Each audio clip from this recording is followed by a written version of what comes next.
Everybody, welcome back. It's Wednesday, bright and early. Luckily for most of us, where we are around the world, it's getting cool again. Um, aka us Canadians.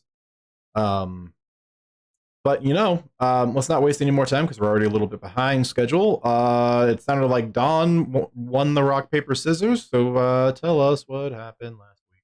So last time on Witch Wars, Witch Wars, we came up with our plan, which involved dressing Yelena and Estella up as a bunch of evil nuns, and it worked.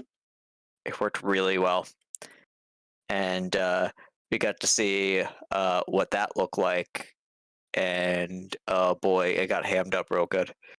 So we hid in the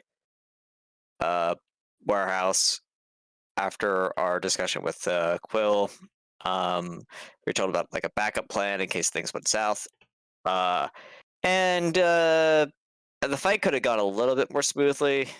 Let's see. Estella crit one of the hags with a gross amount of damage that we took a screen cap of.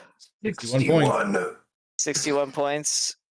And that, I think that's before we actually like looked at the rules, where like the first rules always is like maximized. So yeah, we were able to dismantle the coven pretty readily. Core didn't roll so hot, but he got the last hit, and that's the only thing that really matters. So two of the hags died. One of them got away, which Yelena would later intimidate that hag via sending messages. But we left with a sense of accomplishment. We had to make a hasty escape because strawmen were after us, but we had an escape plan in the form of Umbra, who showed up, apparently hiding in Core Shadow, watching Core be paralyzed for 3 rounds. Fantastic. Anyway. We had to convince a carriage rider that we were on a holy mission from God. And that if they wanted to get into heaven, they needed to carry these hag corpses inside of it. Look at these two nuns.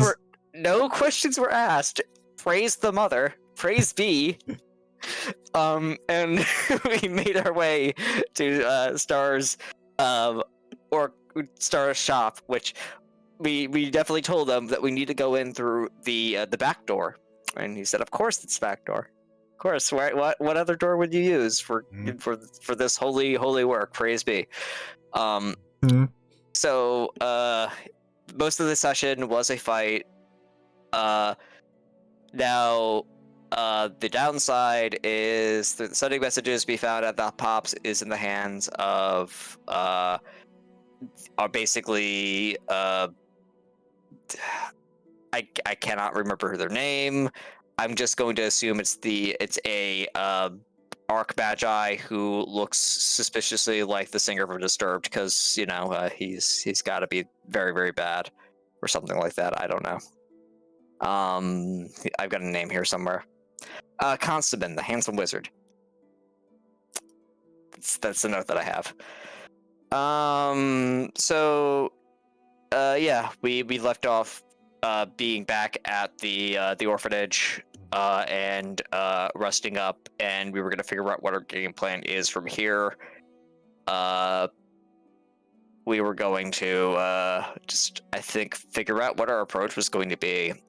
It sounded like we were going to try to negotiate for Pops' release, but I honestly cannot remember. If anybody else wants to fill in the details, I think that's basically it. I've tangented for long enough. That's fair. Anyone else have anything they want to sprinkle in? Star did a great job at cracking Estella's back after all the weight that she pulled on her end. Both literally and No, like it's just literally No, in both ways. Yeah, in yeah, multiple ways. yeah. Nothing more needed to be said. It's just, yep. Yeah. Estella carried it. Period. Yeah, she did.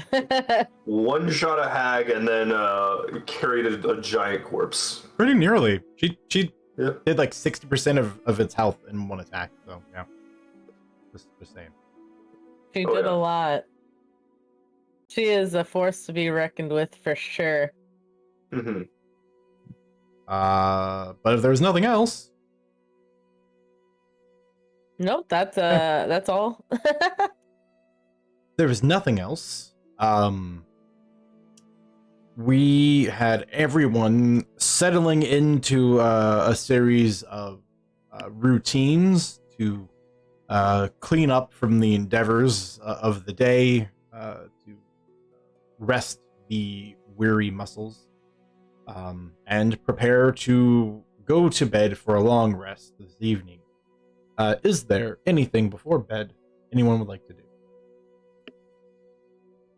Oh, this is from what we were talking about last week, right? I think I had mentioned that the only thing Estella would want to do is talk to the little girls that Mhm. she promised to the stuff for the book. To Yeah. discuss the books, yes. Yeah. And which I believe my response would be to better handle it tomorrow morning since it's quite late right now. Yeah. Okay. That's perfect.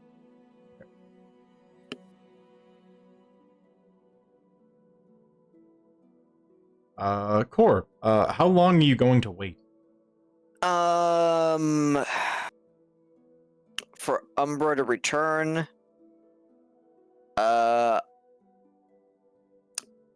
think Core is probably going to. What time is it right now? Actually, It is pushing 6. Core will wait 7 hours.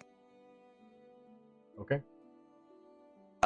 He wants to make sure that they actually do arrive back. All right. So, What are you doing to pass the time?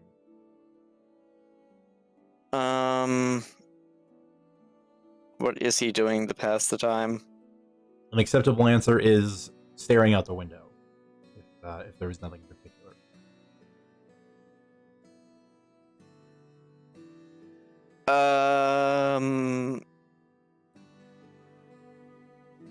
I think I know what he's going to do. What is there a book on? Is there a map of the districts? I mean, probably. Like more like local maps? Again, the answer is Core- probably. You could spend an investigation check to try to find one, or Sure. find several. So I think that Core's going to be doing here is he's going to start planning while he's waiting. Alright. And those plans involve planning a break-in, actually. Okay. The house that the hags were operating out of Mhm. still had hags operating out of them. The hags are dead. Meaning it's probably irresponsible to leave that stuff there. So Core wants to start planning. He wants to start planning for an approach on that.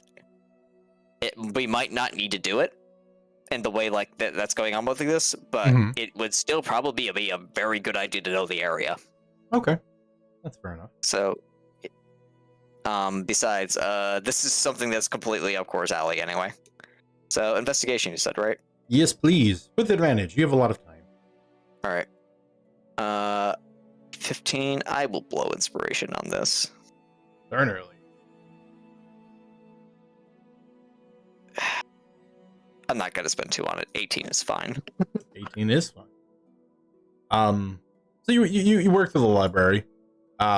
There is a small section which is behind a L-shaped desk, which has a series of wooden cabinets behind it. One of which has these really short, wide drawers in it. There's about 12 of them. When you pull out one of them, there are a series of maps. And after spending a little bit of time in getting a foot ladder, you manage to access several local maps for the 4th District. Okay. I'm just trying to find the noble family's name, unless you have that on hand. Fetris. Fetris. I wrote it down last time. Yeah, I know. Glad that we have it. Okay, Fetris. How do I spell that? Thetris. Thetris. Yep. Okay. And they're the I don't have the documentation open, but they're the drow equivalent elves. I'm trying to remember what the name is. Tafakari. Okay. Oh. What do I know about Tafakari elves? That's a good question. Well, you can make a history check. All right. Well, apparently, Corridos is elves, as we have previously discussed in about homework. Mm-hmm. All right. So Tafakari elves are interesting in that, depending upon what part of the world you're in, you know really one of two things, which is there are two significant groupings of Tafakari in the world. The first group is the group that belongs here in the city of Eldar, headed by the matron, who is the owner-operator of the world's largest drug trade. She is so influential and so powerful and so dangerous that she more or less keeps a stranglehold on her business all around the world. However, she uses the money and has built the 10th district into a safe haven for Tafakari that do not want to be with the other kingdom of Tafakari. And so while it has a lot of the same refined tastes and beautiful architecture, it is less strict. It is less traditional in terms of following its tradition. The other group, far east, on the other side of the turbulent abyssless shore to the west of Runan, is where the actual Tafakari kingdom of Solombra is. And it is there where the Tafakari have built up a kingdom for themselves, both above and underground. It is massive and beautiful, and the Tafakari there are known for being very strict traditionalists. They follow the laws and rights of their people to a T. The culture is very... It's got a lot of Persian influence, but with a lot of like Japanese style traditions. Yeah, going against tradition is like the biggest no you can do, basically. Yes. Yeah. And Key, the matron, has been away for several centuries, close to about 700 years. And is pretty much the most infamous Tafakari to have left the culture, and especially to break away and do something as dramatic as she has, which is become a circle head and flood the world with drugs. Okay. I wouldn't be surprised if,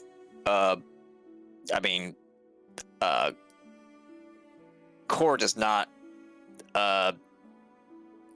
Core has one hard rule, and that's not slaves, but I don't know where he stands on drug stuff. I mean, he peddles all sorts of contraband. I think maybe there was a period where he might have been involved with that. to an extent. And allow me to clarify one additional part, because you rolled very high.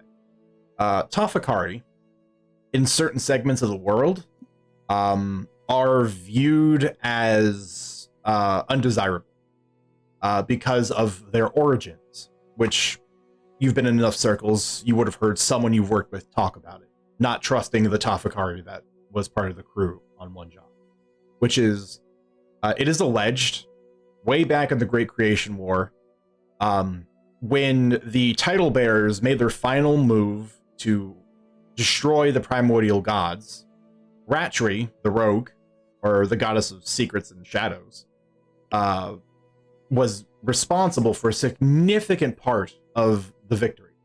And as a reward, she asked that she have spies made for her, which were, in turn, Tafakari elves. It is believed that Ratri, the goddess of secrets, can hear through their ears and see through their eyes. And for that reason, a lot of Tafakari are viewed, even when they have the best intentions, as undesirable, because people believe that someone might be listening in on their conversation or seeing things they don't want them to see. And so this has unfortunately also earned them a little bit of a slanderous name. They are sometimes referred to as rat elves due to their association with rat. Oof. Yikes. That's pretty terrible, and I think the worst part about it is Core probably believes half of it, but also at that point does not really care that much because, I mean, if it's a god of secrets, then they probably already know what Core's stuff is, so, like, what's it matter? Don't call them rat elves, though. I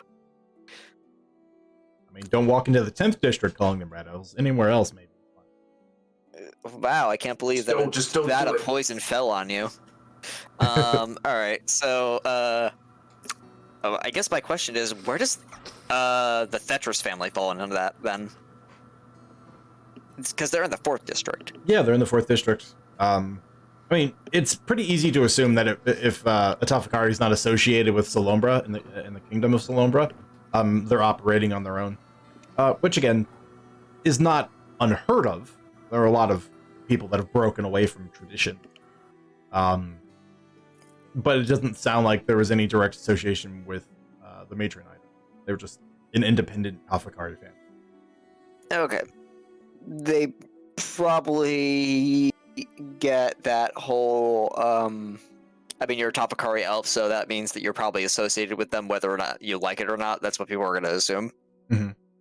A lot of assumptions going to be made about that family. Okay. All right. So since I rolled a 22, would I have an idea of what like those houses are like then? I've never seen. I doubt he knows what the floor plan of that house is going to be like. But does he have like an idea of like what expectations are going to be like that? Would this be a house that is primarily above ground, or is this going to be a house that's like unexpectedly like, yeah, it's 3 floors with 2 basements? It's a good question to ask. It's not uncommon, but only if they had a hand in its construction. Since you don't know how long the family has been here, you're not sure if they purchased real estate and had something built, or if they purchased the whole building. Which, based off of an earlier conversation about a day and a half ago, you do know that they reside on the topmost floor. So it didn't mention anything about an underground level. Heck, that might have even been earlier today, in terms of yeah, this campaign's taken place in less than a week. Yeah, it's so they reside on the top a little cramped. So topmost floor, would that mean that like that's a shared housing structure, or is that just like where their living quarters are? Living quarters. Okay. So I've got a map. I've got this information here. Mm-hmm. I think what Core is probably going to do is just follow the rabbit hole of research until Umber is here, basically. or until 1 o'clock comes. Okay. Because it's too late to talk to the kids. That can wait until the morning. So this is just what he's gonna do. Research the family, research that thing, get an idea of what that looks like, and then just start drafting a plan, and based off of the map, understanding the ins and outs of that area. Even going as far as to like where the sewer entrance is, things like that. Just kind of pulling on, Mhm. maybe taking a little bit of liberty, but city secrets definitely feels like it's appropriate here, Okay. Yeah. at least to yeah.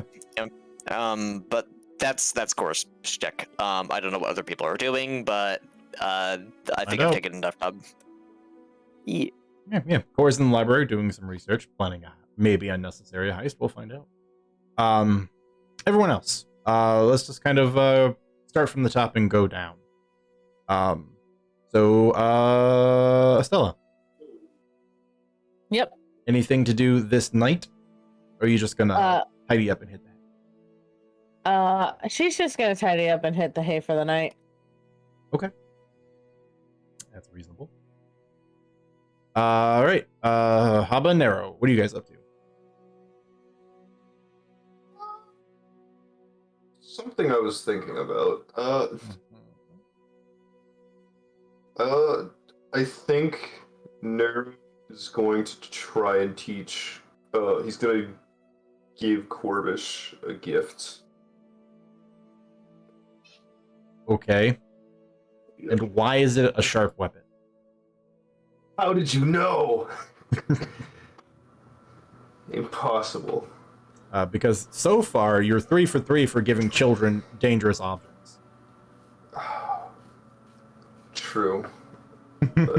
I'm starting to see a pattern, so I just took. Yeah, but hey, he wants to be a knight. Might as well.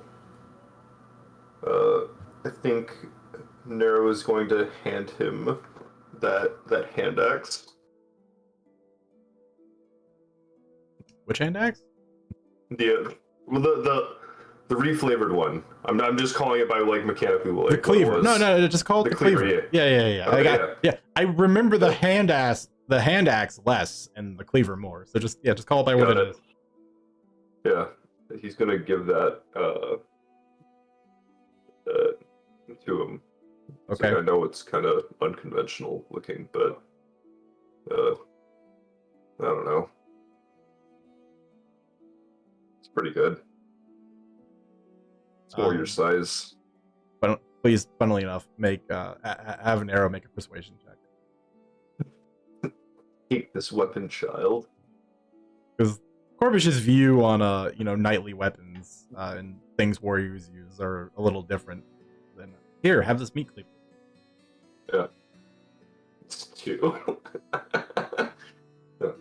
Yeah.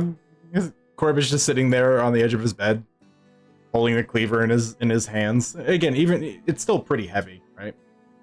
He's just kind of looking at it, and then eventually looks up at Nero. Thanks. Sharp. Yeah. I don't know. Do you not like it? I'm not great with greeting people. It looks small, you're small, I kind of just assumed. I'm sorry. Okay. It's just not what I imagine, a warrior fighting with. That's understandable.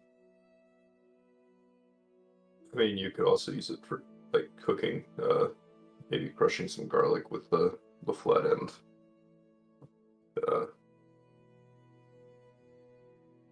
I'll take it back. I'll do some more thinking.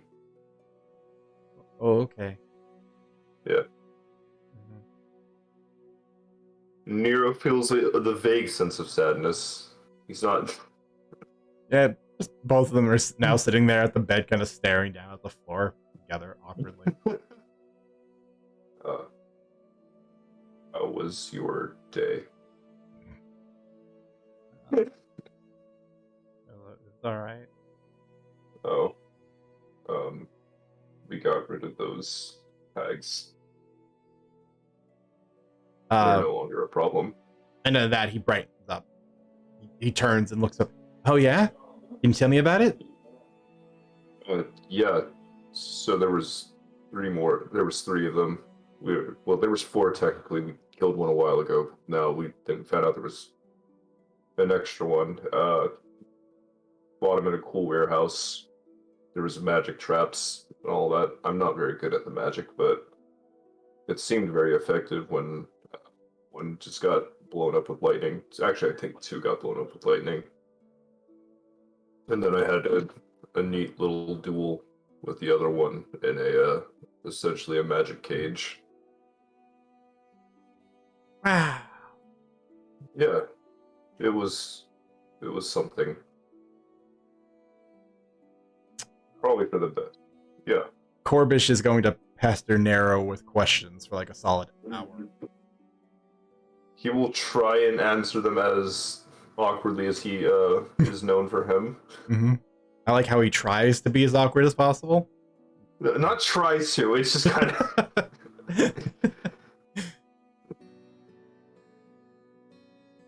He's just bad. These kind of things. Yeah, no, it's fine.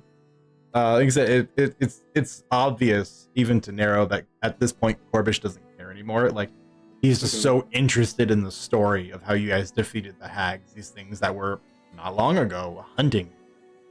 You know, the classic tale of the good guys vanquishing the bad, creepy monsters in the night.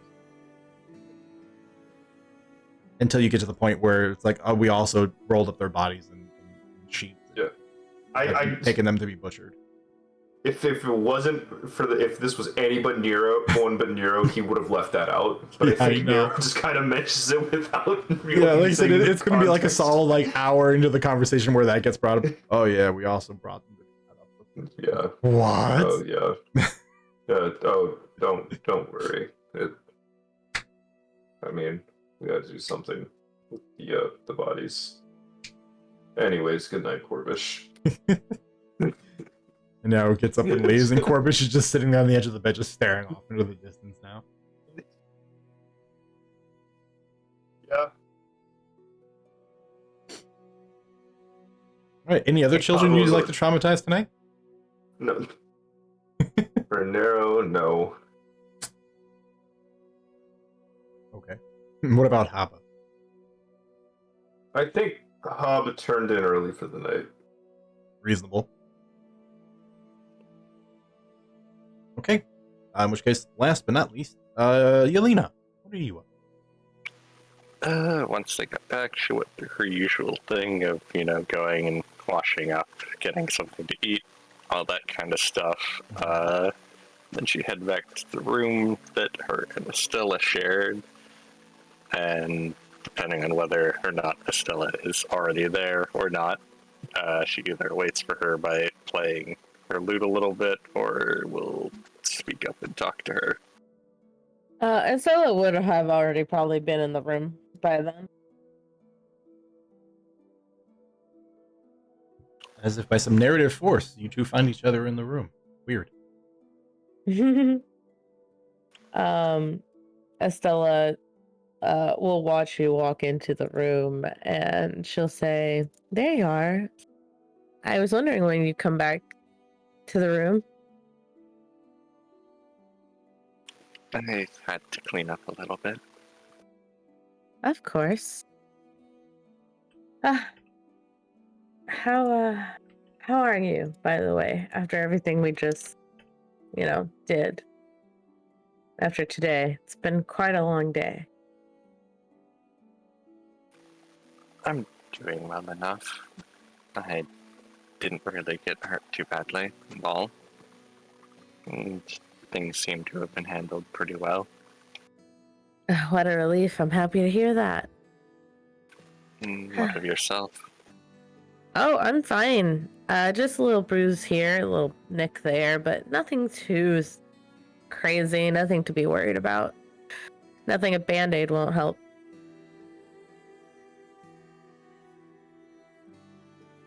So, you always have that. You said she plays this lute, right? That's what she said.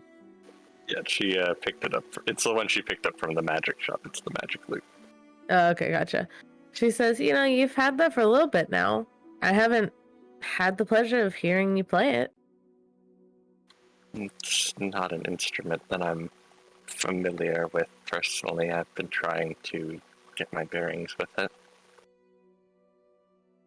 Well, you know what they say, practice makes perfect. I'm here to help if you need any. I suppose I could strum a few strings while we speak. That would make the atmosphere in here so much more, less quiet. Sometimes the silence kind of freaks me out. Well, when you're surrounded by... Well, when you're in a place with this many children, you don't expect it to be so quiet, but Amethyst and Rain seem to run the place very well. That I definitely can't deny. There's nothing wrong with that, of course. Estella, Mm-hmm. you begin to hear a gentle humming in your head. Okay. Just a very casual. And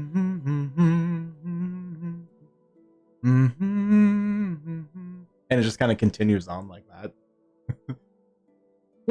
She just kind of chuckles a bit and she's like, she mentally says, you like what the song she's playing? Well, I am a very large fan of music. And, well, your earlier complaint about silence, I figured I could help fill the void a little. Now that I'm here, I can make sure it's never silent again. She just kind of chuckles a little bit and she says, I appreciate that.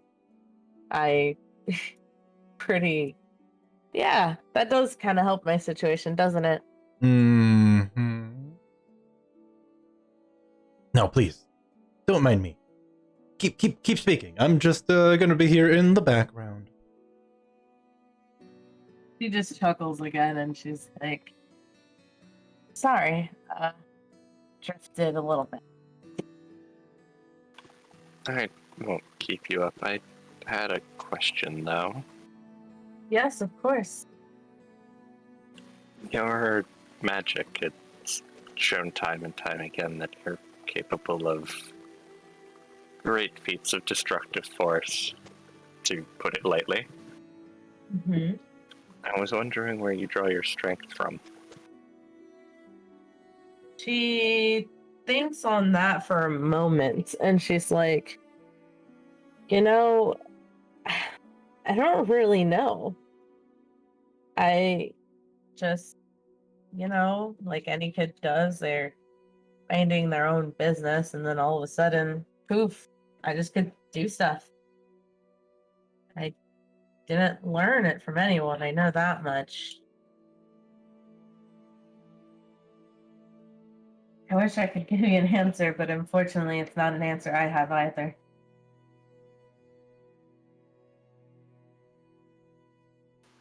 That's a shame, but it's understandable. I know a little bit about the different ways of using magic, but not in depth. I can be pretty sure that you're not a wizard.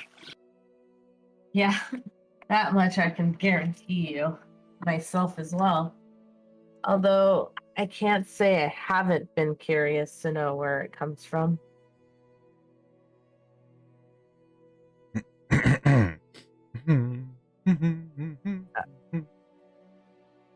And that's how Estella goes, ah, I see.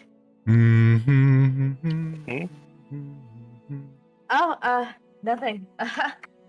I think I have a tune stuck in my head.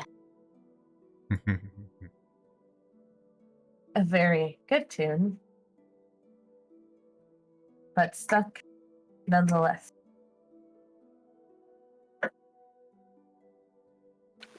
Yelena tilts her head and is trying to see if there's some hidden meaning in this. Is this a cry for help? Sounds like a insight check.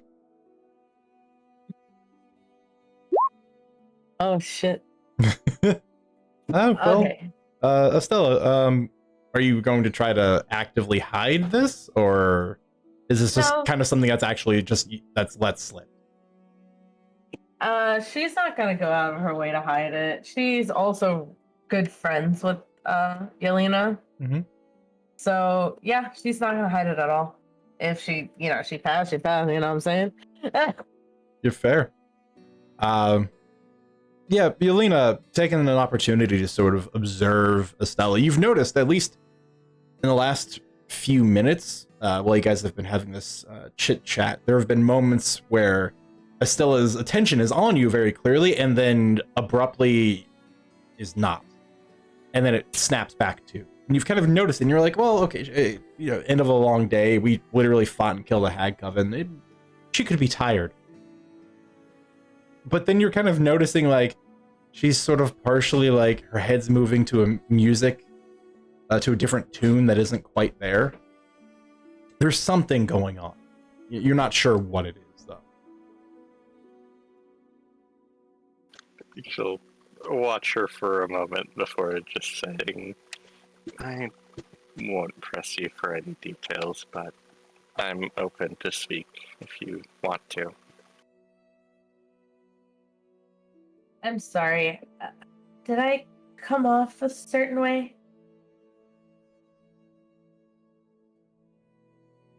It seems like something has you distracted. She goes, she just smiles at Yelena and says, well, I guess there's no use in me trying to hide it, since you're probably have become a tad suspicious, I suppose. I trust you enough that you wouldn't do anything that would put the rest of us in danger. Oh boy, do we get to make friends? Yes, we do. She just smiles at Yelena again and says, so I'm not very sure what they are, but they've been with me for a long time now. It's a very calming voice in my head. I know that sounds crazy, but he's very kind and he's been very helpful and he's watched over me. And well, when we were speaking of where my power comes from, he kind of tuned in and kind of made it a little obvious that he has a little something to do with that. Oh, sorry, they don't want to jump to conclusions. I don't really know much about them, but I'm sure if I asked them, they would be more than happy to tell me more if I wanted. So far, they've kept me safe. So, I have nothing but gratitude for them. I see. So there's a voice in your head that grants you magic powers. Well, when you put it like that, it comes off a bit silly, no? She says as she scratches the back of her head nervously. I feel like we're not being taken very seriously. Well, how could we? It's not like she can see you. I mean, it's not like you can see me either. That's true, but I can hear you, though. Alright, well, that one's fair. Like, you don't sound like me, so it's not my inner thoughts. That part is also understandable. Admittedly, if I had even a fraction more of my power, I'd be able to speak to her myself. However, I don't. we'll leave that for another day. Mm-hmm. Don't worry, I'm working on it. She turns her attention back to Yelena and says, sorry, he says he would, or they say that they would love to speak with you, but currently they're not strong enough to. But they're more than happy to talk with you once they can. I'll answer questions now. You just gotta play middleman. They say that if you have any questions about them, he's more than happy to answer them. I just would have to, be the middleman, which I don't have a problem with at all, if you're curious. Well, I suppose my first question would be, what are they? She'll relay the question to them. Well, that one's a little bit more complicated. But if you will, I am what you would consider to be, what would you mortals call me? A fiend? Technically, I'm closer to a shapeshifter. I think in this day and age, I would be... Again, you mortals with your labels. I'm technically an incubus or a succubus, depending upon the day. Whoa. She just kind of looks a bit shocked before she turns back to Yelena and says, sorry, I didn't know this much about them before. I never thought to ask. I love to think that they just said that exactly at the same time. You never asked, and then she's like, I never asked. She looks at Yelena and says, well, they said that they are a fiend or more close to a shapeshifter, and also might be known, they're also known as an incubus or succubus, depending on the day. I'm assuming that's what they mean by shapeshifter as well. That would be correct. Ever changing. I suppose I will ask, what does Yelena know about fiends and such? Religion check.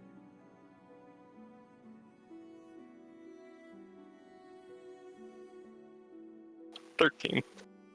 So you're not overly familiar with the specific fiend in question, but fiends in general are basically beings of negative energy. They exist and are created in the Mercure, or the Murk, as a lot of the common folk would refer to it. The deep, dark place of all things terrible.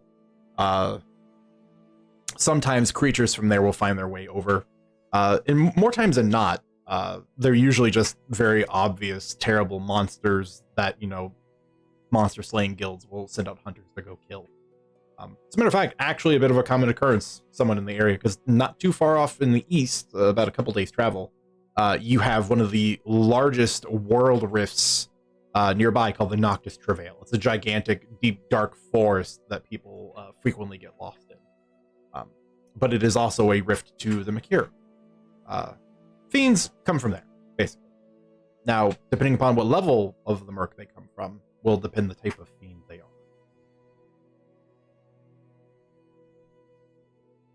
I think Yelena closes her eyes for a moment as that's revealed and nods and just says, well, if they are a fiend, you should be careful about heeding everything they say. They have a reputation.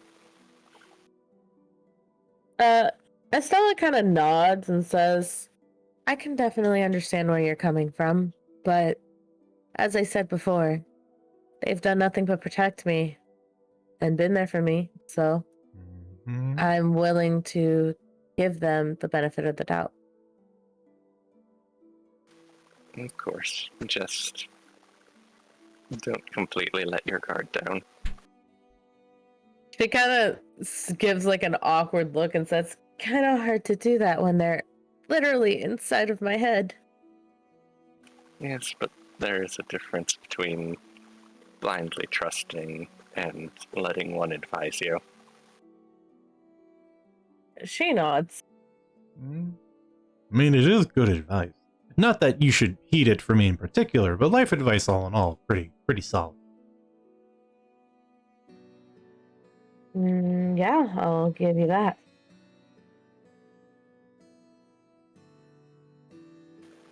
I think that's enough questions from me for now.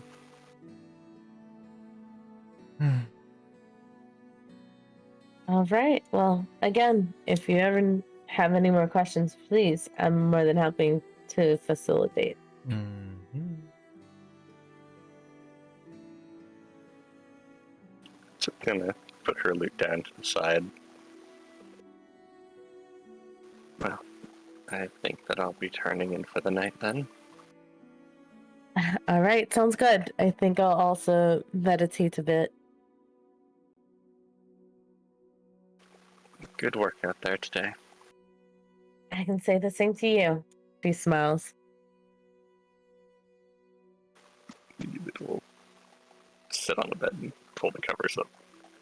Kind of face away from that side of the room. And Estella will just sit in her bed and start meditating. Okay. So to bed with both of you then. And a night's slumber well earned it is.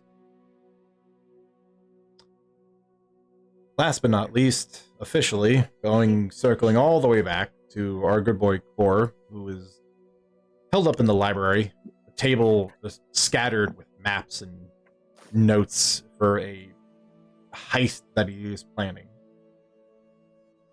Hours pass by. Which of us is gonna be Mr. Pink? These are the important questions. Up, Mr. Pink. It reaches 1 a.m. and still no sign of him.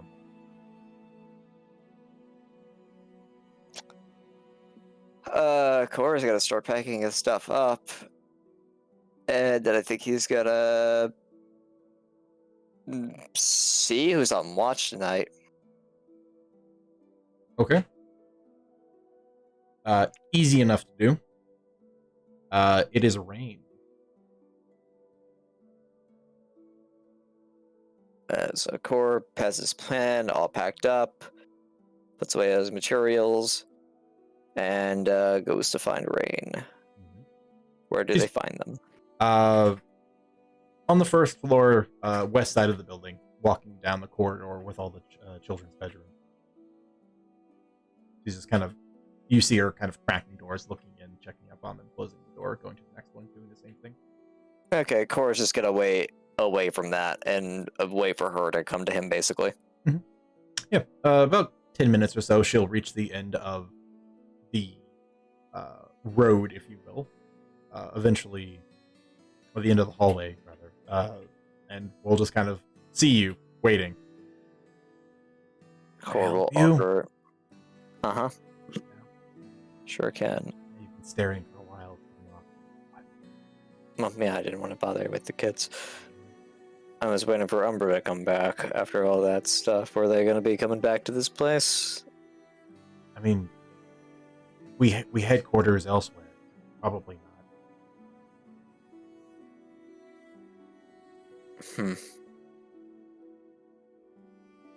Cora looks a little conflicted whether or not he's supposed to look disappointed or worried as hard as hell. What's with the look? Nothing.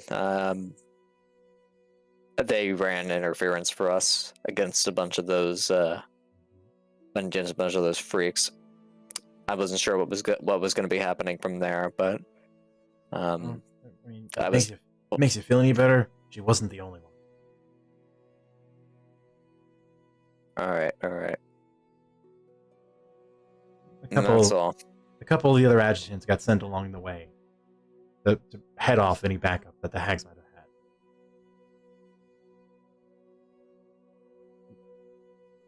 You shouldn't have to worry too much.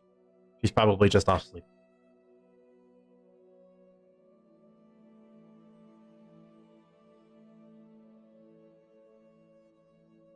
Things went a little bit too smoothly for my taste. I'll take a win. But I just like erring on the side of caution. Like I said, that's all. I'm gonna head to bed. I've already been up way too late, doing some extra planning. Mm-hmm. Better have cleaned up in there. Yeah, I made sure. All right. All the books are back where they're supposed to be, and I didn't leave anything untouched. Besides, I didn't want anybody touching the things I was working with anyway. I get real fussy if my plans ended up being misplaced or touched by somebody else. Mm-hmm. All right. Well, off to bed with you. No more skulking around at night, or else you might get the business end of my hammer.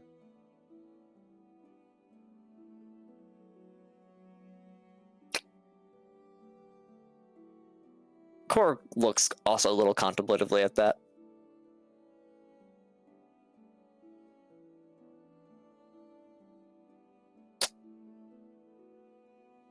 Might want to see that one day. Not tonight, though. You're a weird one. What's so weird about that? Wanting to be smacked by a hammer? Kinda weird. Well, let's just put it this way.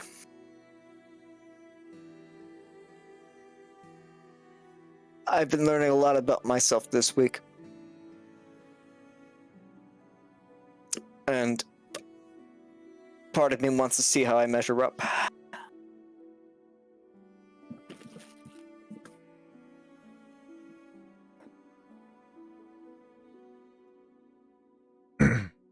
Worry about sleep first. We'll talk more about your weird habits later.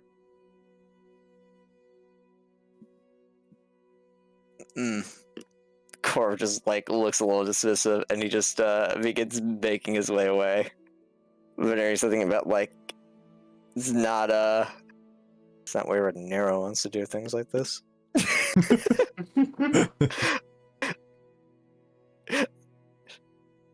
Just something about the small in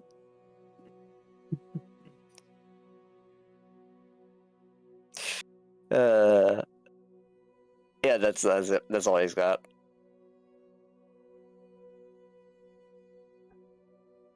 Okay. In which case, the final person goes to bed. Now for the awkward twilight hours where everyone else finishes their rest in 2 more hours, and then Core sleeping for the next.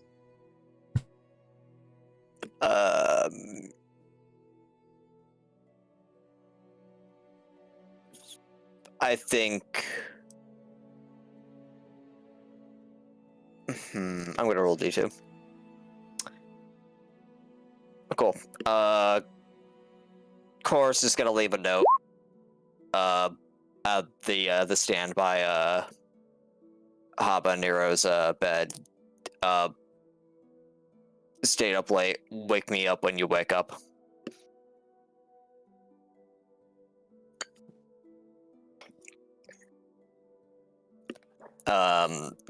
So we're gonna forego what is effectively a long rest, so that he can be up when everybody else is up. All right. Take a power nap. Pretty much. Get a short rest in. And everyone else, all of you are up at a bright and still rather a early but not so bright 3 a.m. given everyone's earlier bedtimes.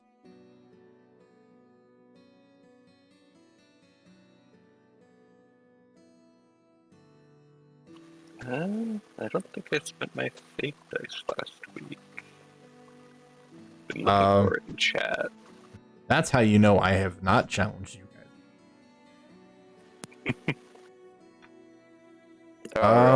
Fate. I don't have any numbers written down for you.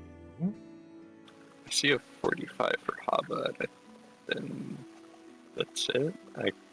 thought I might have, but I haven't been able to find it in chat, so...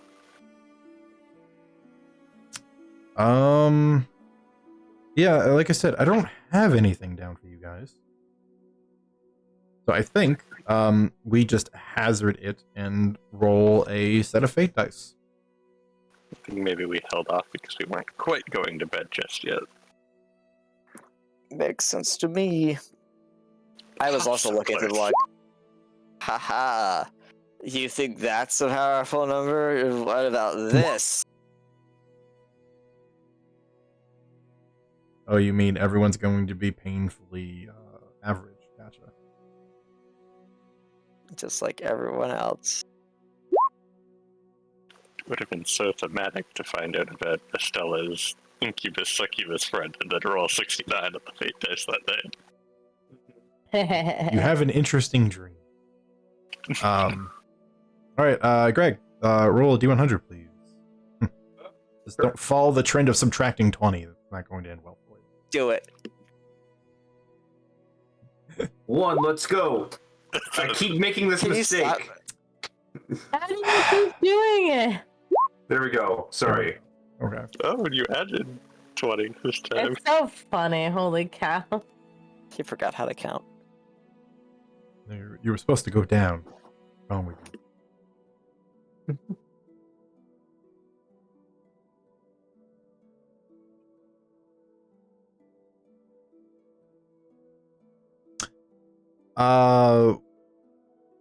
Was there anything on Haba or Nero's mind prior to going to sleep?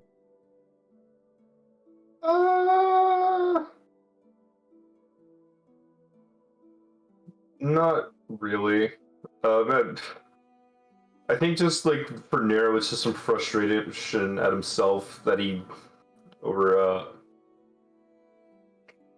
how hard it is for him to like talk to people Right. because he knows it's bad. Mm-hmm. It's just Just doesn't know how to not be bad. yeah, like literally.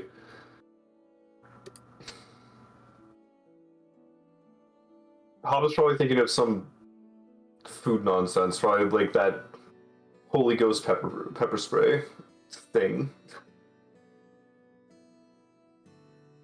How can I make it better? How falls asleep, cooking book on his face. Mm-hmm. He was reading it in bed. Just gonna wake up with like lines of ink on his cheeks. Mm-hmm. Okay. There is nothing extraordinary that is going to occur. Okay. Just wakes up with a food epiphany. So, and for a slight correction, it is 4 a.m. Based off of when everyone went to bed. It is very early. The orphanage is still quiet as all can be. The only sounds that can be found are the diligent footsteps of Rain doing her walkabouts.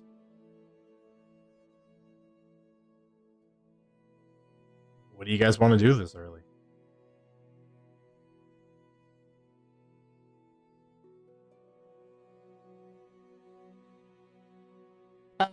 Well, Estella will probably head to go get something to eat. Before, because I think it would be much too early for the kids, though, right? Yeah, they're all still asleep.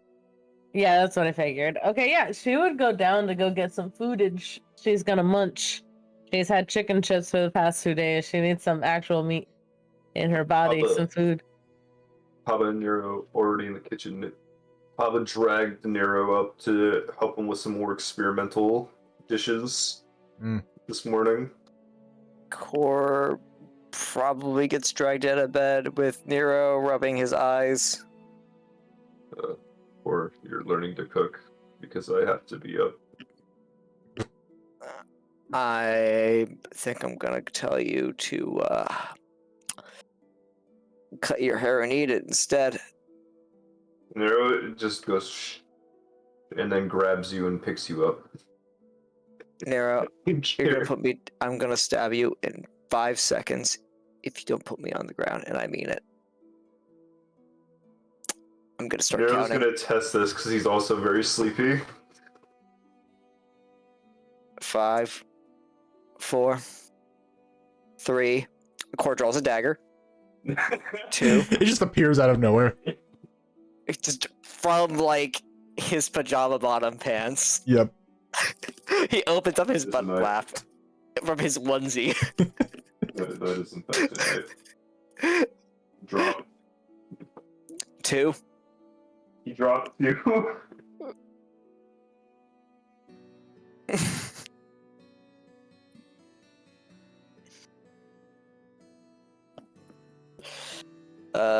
Core is bringing his pack with him too, of all the stuff he was doing last night. Okay.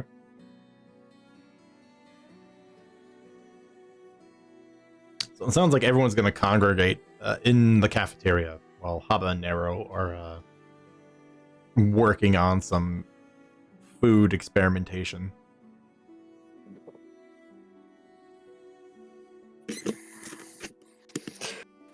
Yelena will trail behind, having, slept in for maybe a few more minutes.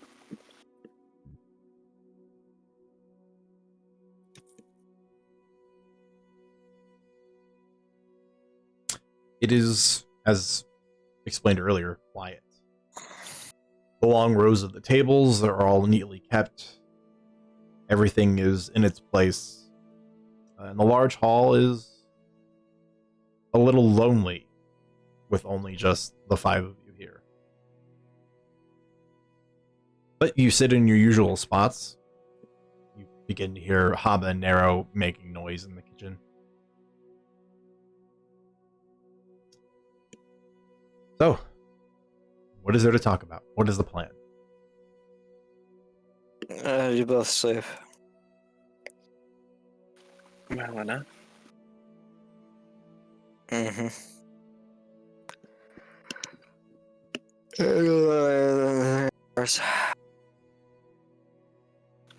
Right. Uh-huh.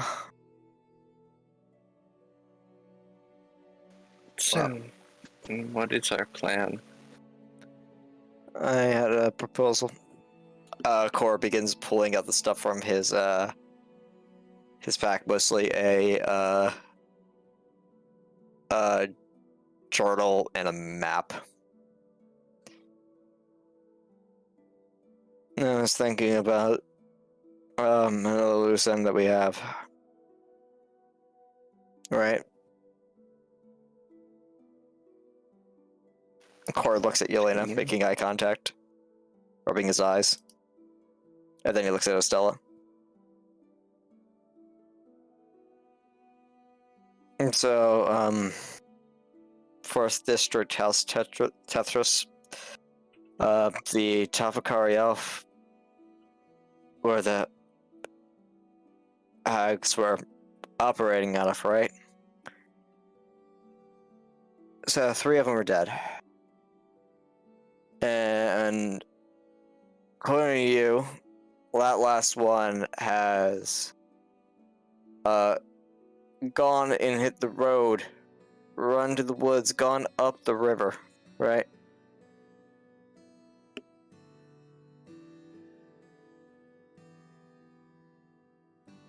Yes. So those the other coven made a big stint about this stuff, about the things that are there that they could have left. I don't think it's a good idea to leave that end untouched. So I took it upon myself to plan a break-in. Now, just because I said that doesn't mean I'm gonna do it. I'm not an idiot. Not that kind of idiot. So, just some forethought. I don't know how much you care about it, but I think it leaves a bad taste in my mouth to just ignore that.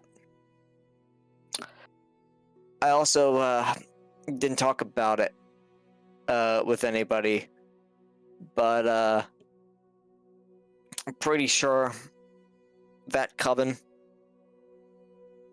was stronger than our friends. That might have been another reason why they wanted to outsource. Maybe they thought that they couldn't take them. These are rely on people that are stronger. Maybe their strength is in something a little bit more social. But that's all I wanted to bring up. First and foremost, though, we gotta find Pops. We gotta figure out what we're doing with that.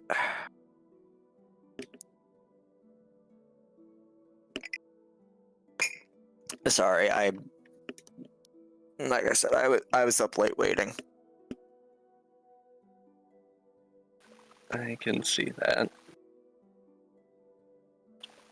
Well, I'm interested in retrieving anything of value or power that might have been left behind by the hags, but I also feel like it would be easier to let the adjutants pull on their influence and connections and, well, reveal what it was that the leader of the house was or had been replaced by, so that we don't have to break in and risk getting caught and thrown in jail.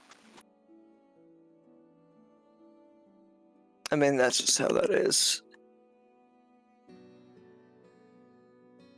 I guess it really depends on whether or not the Tafakari, the Thatcher Assembly has any connections to the 10th District or not. I don't think they do. I think they're independent of them. So, I mean, they would just basically be dealing with 4th District goons as far as that type of stuff, and I mean, we're already gonna be making the enemies of those type of people by extension of the prick that we have to deal with. Which begs the question how we're gonna be dealing with them.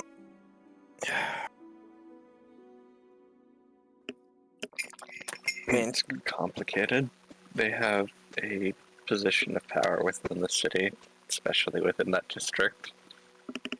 And I assume that they're powerful enough to have their own protections set in place. uh-huh. We also need proof about their deeds if we want to go about this in any normal capacity. Because if we go in there trying to assassinate someone like them and we fail, then it isn't just about saving Pops at that point, it's about trying to get away with our lives and likely having to flee the city for the rest of our lives. Let me just stop you right there. What I'm getting at here is, now, this is what if, but people like those, they make the rules.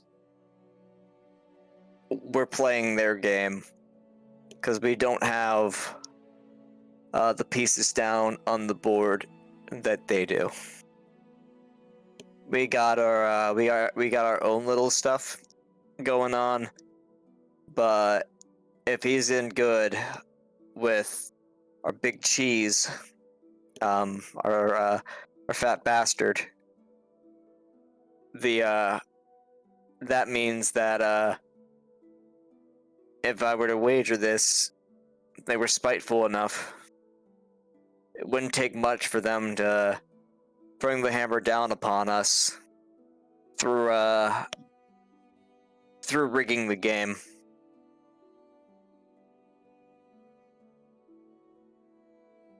It's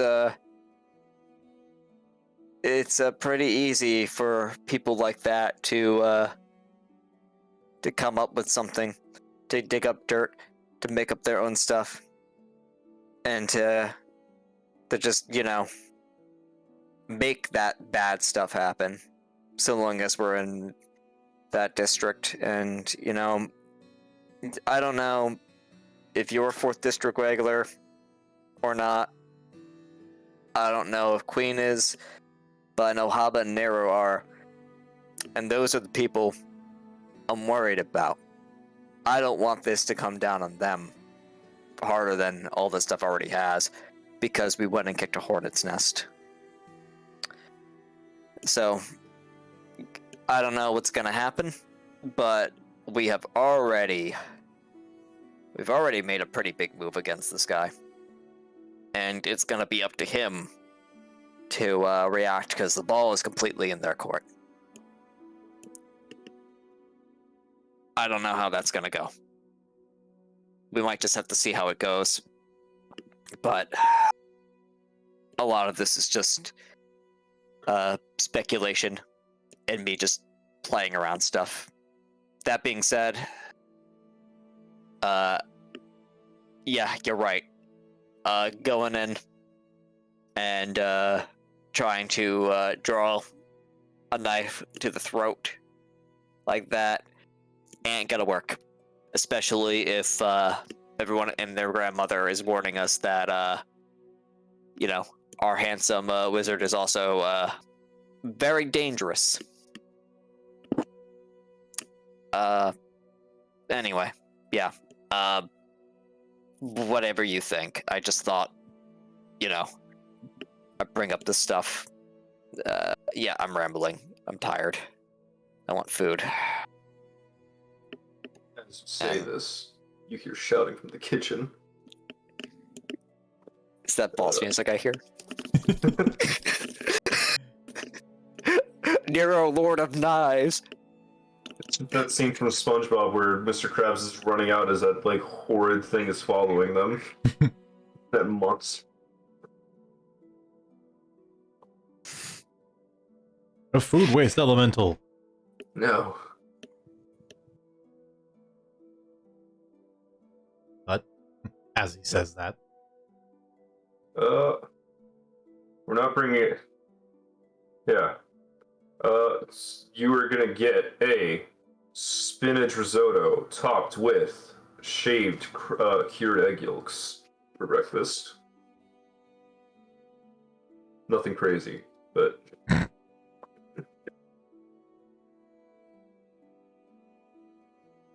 Nothing crazy being served at the orphanage. yeah, nothing crazy. Just happened to cure these egg yolks like several days in advance. No biggie. yeah, I want. Here's surf and turf for you, Core. You can have it next to the child's porridge. This is why we do this early in the morning, so they don't feel bad. I think Yelena says that. It's like, it's probably a good thing we're eating before the children get up here. Also, could I justify the cured egg yolks as the ingredient dye that Haba tried to upgrade? Yes. And then make a roll for that. What would you like me to roll for this? Cook's utensils, intelligence. This required some planning and forethought. I'm gonna use a inspiration die. There we go. That's what I wanted.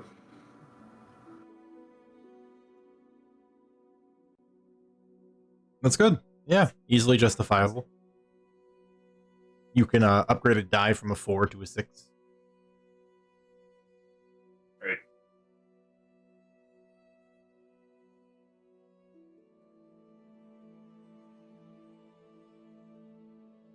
Ooh. Not bad. 21 to split upon everybody. You three are each getting 6 temp HP. Hava is gonna get the remaining 3 points.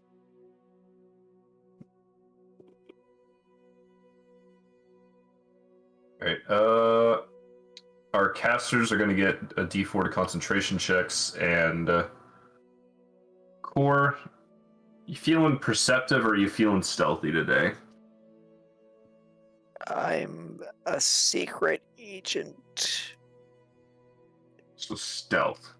Yes, stealth would be wonderful. You said concentration, D6 or D4? D4. D4, gotcha. And my narrative justification for the why Darrow doesn't get any bonuses from this, and this is he got to eat some, but part of his condition, he like a lot of his senses are dulled, so he doesn't get like the real good. He doesn't get like that much joy from eating food. Like it's better than just like eating ash for and all that, but there's not really, he doesn't get to like appreciate like more complex flavors or anything like that. It's mostly just, yeah, that's sweet, that's salty, that's spicy, just the most basic of tastes.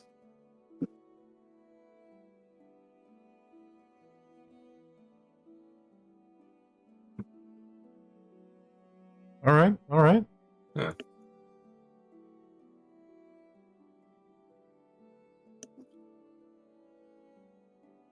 And then you hear the explosion from the kitchen because they left something unattended. I try one more. Can I expend the gold one more time to try and do that? That thing again, Dyer. The thing? The ghost one. I want to. Oh. Yeah. Well, you need to have the holy water on hand. Yeah. There isn't just a holy water vending machine in here for you to put 25 No, gold I in. know. That's right. I should have picked some up while I was at Stars. Said something, but yeah. Oh well.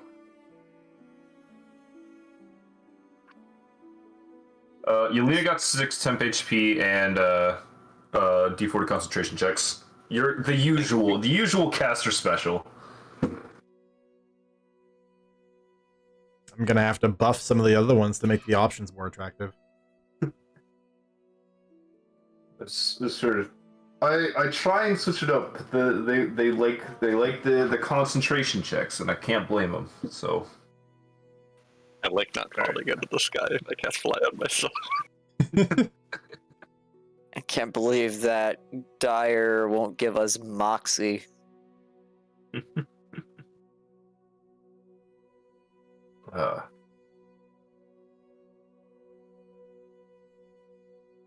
Okay. And I'm assuming, just out of character, just so we don't have to go over it again, Core would have explained what's going on to them once they bring the food out, so that they're on the same page.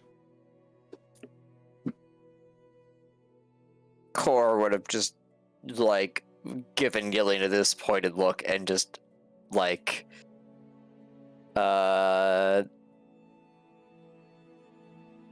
just say, can you recap?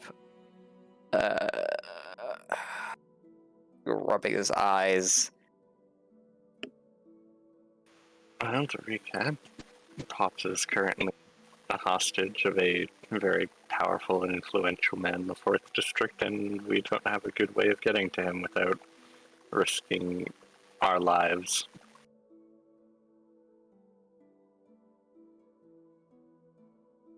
Well, to be fair, it wasn't much of one for us until recently, so kind of morbid way. It's not that bad if it's over, but I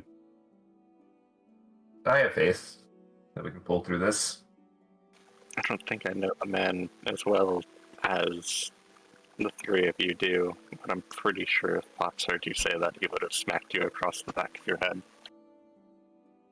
He probably would have.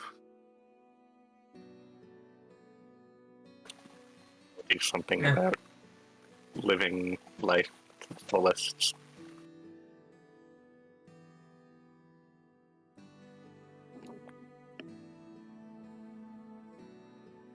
Pops wouldn't want you to sell yourself short. I'm not trying to, but I mean, he's done a lot. I'm willing to take the chance. I guess is what I'm trying to say. We are, yeah. The other thing you missed was me talking about the prospect of a break-in. But there might be other avenues towards dismantling the hag lair.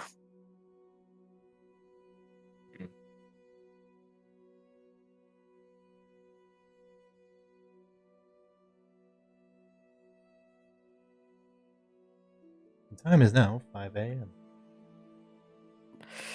I'm gonna start putting these things away since I've showed you them, because I don't want this clutter when everybody starts coming out. It isn't before long when Amethyst shows up. She kind of comes in, rubbing some of the sleep out of her eyes, clearly just having dressed and gotten ready to come prepare breakfast for the morning. Good morning, everybody. You're all up pretty early. Uh-huh. Trying to figure out what we're going to do about everything.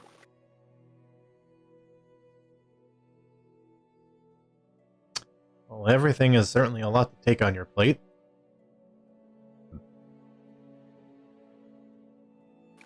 I Have you suppose. considered, taking a break?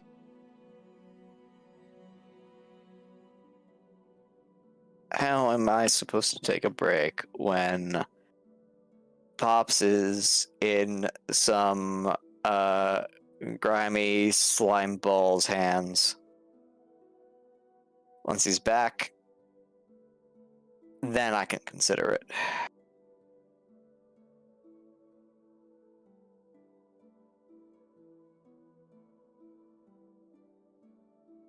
Well, I didn't intend to leave him there. I meant after.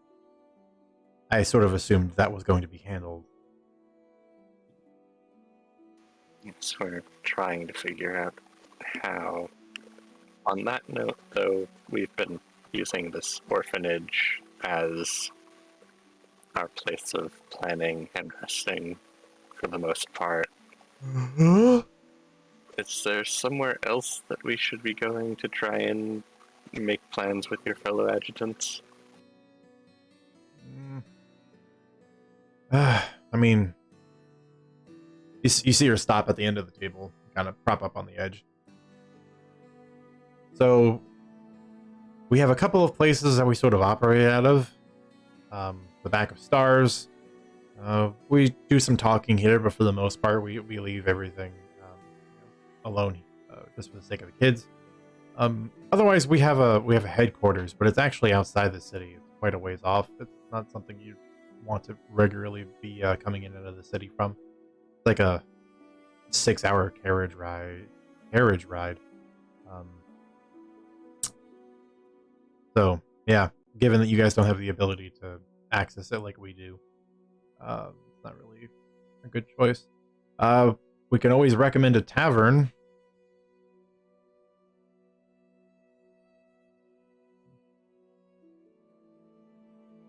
Otherwise, I suppose the back of stars is the best, but we don't frequently go in and out. You'll just have Star as the person to relay information.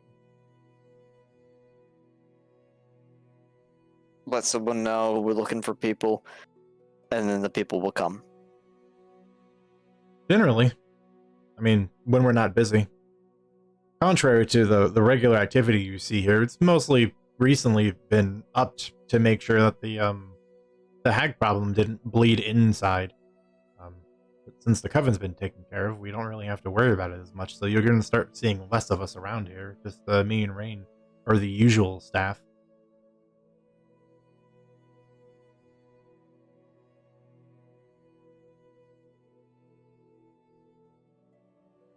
Right.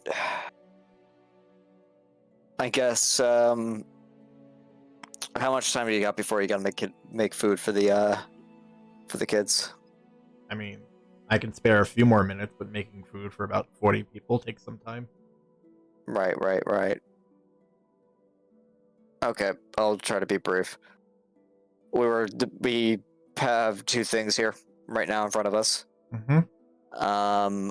We have the matter pertaining to the lair, House Thetris, and the fact that hags were operating out of there, meaning there's probably some pretty awful hag stuff there.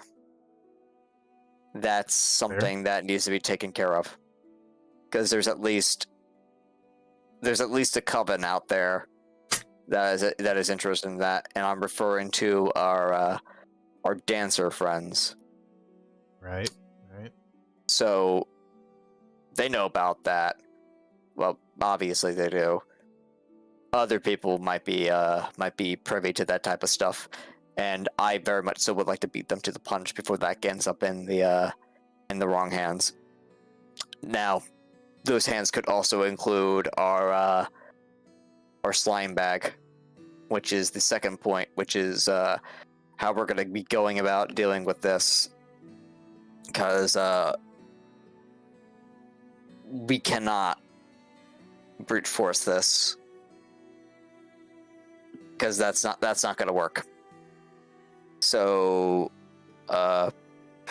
sorry, I'm running on 3 hours of sleep.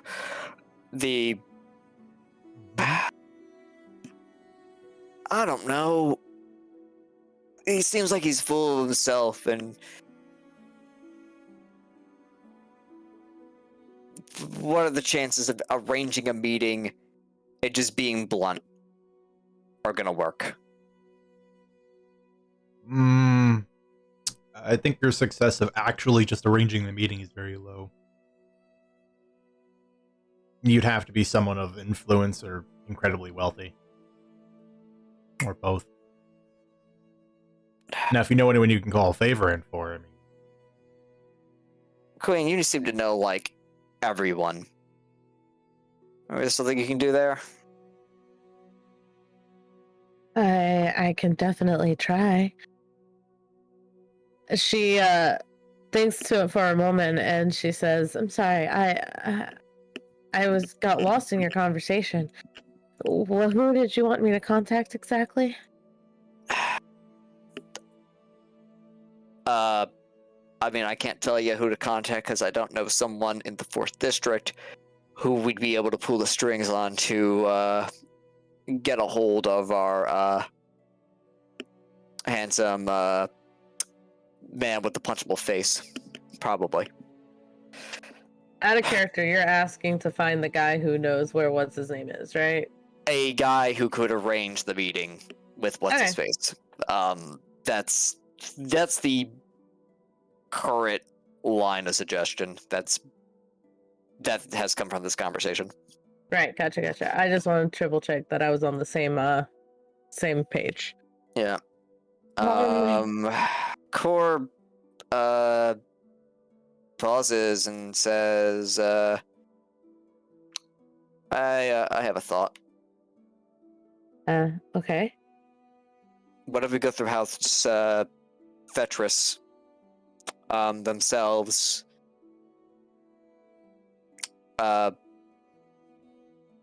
And see if we can get them to arrange a meeting. Maybe we can do something with what we already have here. Wait, I'm sorry. Who did you say? I didn't hear you. The ones that the hags were using the house of, the ones who killed that daughter and took their face. Okay, gotcha. Maybe for whatever reason, didn't hear you. Okay. Maybe there's something we could do with this. I don't think they would appreciate knowing that they were being used in such a way.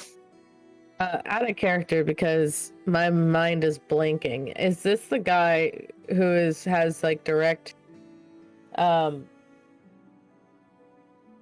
has direct knowledge towards the guy that we're looking for? Is it the guy that flaunts his stuff around in the 4th District? Well, that's a little vague because that's everybody. Yeah. Core's angle is trying to arrange a meeting with Konstant. Right. Yeah. So I was wondering, did he want me? Because I know last session, or maybe not last session, but maybe the session before, I had rolled a fate dice, I believe, to see if I knew the guy who was closest to Konstant, and I think we ended up saying that Estella was with a different client at the time that she had met said guy. I just forgot to write down the name, and so now I'm like drawing a blank. You made an arrangement to basically say, I know the Circle Head, and that turned into you were at a place where the Circle Head was with somebody else. Yeah, but I just can't remember what the Circle Head's name is. Well, the 'cause I Circle forgot Head to is write it down. a Vendus. Avendus. A That's Vendus what I was Plagueor. asking. He is Oliver from Fire Emblem, and he likes eating children. Thank you. Sorry about that. I wasn't trying to be a hassle. yeah. I just You're okay. forgot to write that. What Cora suggesting is not him, but he's suggesting maybe there's another influential party that could make an arrangement. Basically, we don't have a name for someone. Cora's just like, maybe you can network and find someone who can help us out. But because you seem to be very like in the know with like a lot of things, like, yeah, I happen to know a professor here at this college. I'm like, oh, that was oddly convenient and specific. Yeah, I mean, I do have a feature that says I know a guy, so I could know a guy. We could try to find one. Yep, we can attempt to see what the dice tell me. Ooh, dice. What do they tell me? So, what's our plan if we do manage to find someone willing to arrange a meeting and lure this guy out? We assassinate him? No, I don't. Look, fighting him. First off, judging from everything, yeah, unadvisable. Because judging from that, it sounds like we're not going to succeed. And I don't exactly carry around a baby's first mage murder kit on me. What I'm saying is, we fight with words, not knives. All right. And what about our words could pierce anything of this influential man in the 4th district? Yeah, I actually kind of want to ask. So he has leverage over you. What do you have on him? He doesn't really get anything out of this. We need to figure that out. I'm just putting together the pieces that we have. Gotcha. This is an avenue, right? Well, now, and even then, it's not like we could just be like, haha, we know about your stuff, and he'll be like, haha, prove it. well, Sure. we could always offer him children, like we did with the hags. Not real children, obviously. Yeah, Amethyst gives you a look like, wait a second. No, not real I'm sorry, not real children. I'm just saying it worked for the hags, and if the hags are dead and we try to establish a line of, I don't know, familiarity with him, maybe he'd be more willing to meet us. Because like you said, we can't really like tell him we know what he's doing because he has too much protection there. We have no way to prove anything. But maybe this isn't even a matter of that. Maybe it's a matter of trying to make an enticing enough offer that he's willing to. I don't know. Like I said, I can only think of an offer involving children since that's all we know so far. He already has people looking the other way when he does these things, so that won't work.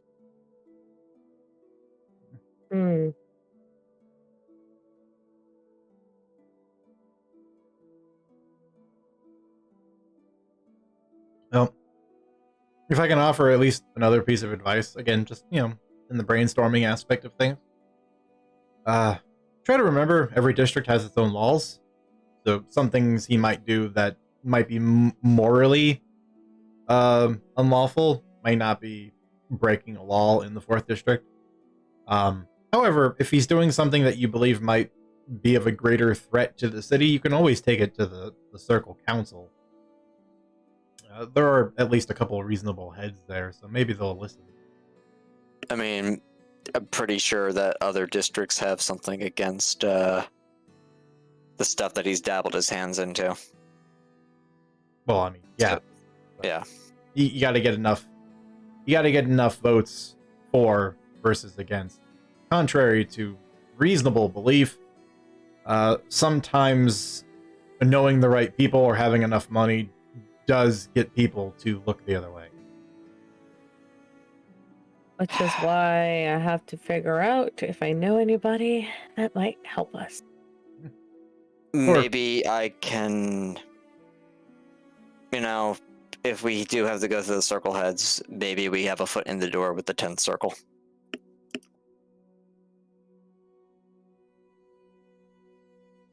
It's a thought.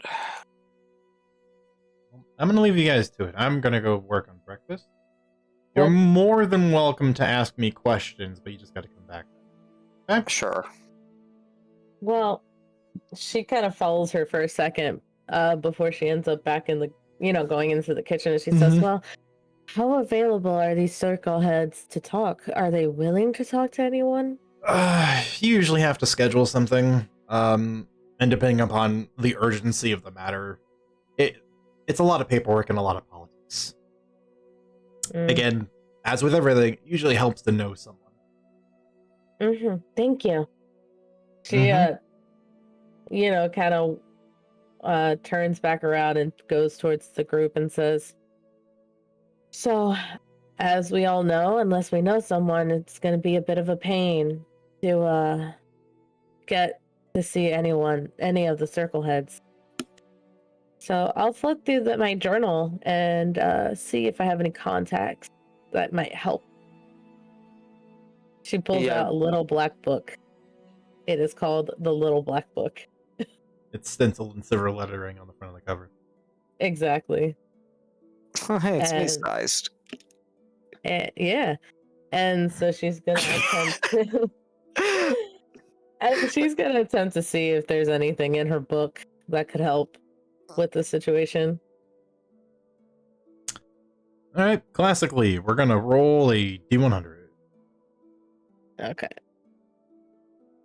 Please, dice, don't fail me now. Oh, yeah. Can I No. No, this is not an inspiration thing. Never mind. So, this isn't to say you don't have a name. You do have a name. The problem is, the only way you're going to be able to get them to facilitate the meeting is that you're going to have to blackmail them to do it, and you will burn this bridge. Cake. She just kind of sighs unhappy. I know someone, but I might lose a lot of reputation for this with them. It's just not good. This is a bad for business burn. This could ruin my entire career. And she just kind of sighs exasperatedly. She's just like, oh no. That doesn't sound too good. Yelena, you got any ideas?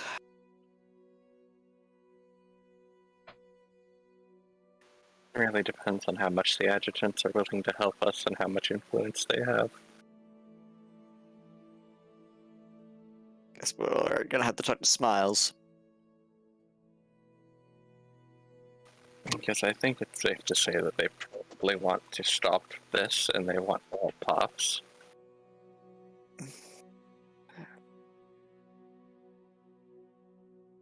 I'm sure Quill would like to do something about that. Nobody doesn't have any agency whatsoever.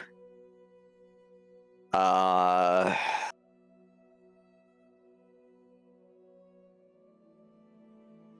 don't know about anybody else. But I guess we're just gonna have to wait until we can get a hold of them. What about you, Habanero? That's like the pepper. Your name's the pepper. Just wait. What? Are you Oh, just figuring that out now. I regret. Why did we settle on these as our names? Anyway, you got any input here? Not really. I mean, we don't really know that many influential people that could help here. Yeah. Oh man, it would have to be a fashion model too. Oh, I'm sorry. I thought it was. Oh, I'm so sorry. I thought I was muted. No, it's so Elf, good. You have a dark secret of hers. I just want them to, so long as they're like, Estella, your fashion sense is avant-garde. I like to think though that was like out loud. Like Estelle was just thinking about this, and it's like, oh, and just remember that. Yeah, it's like it would be her. I have a avenue I kind of want to pursue on this. I've already burned a charisma token here for this level, but can I roll a d100? Wait, can I ask you something before you roll that D100 though? Sure. Okay,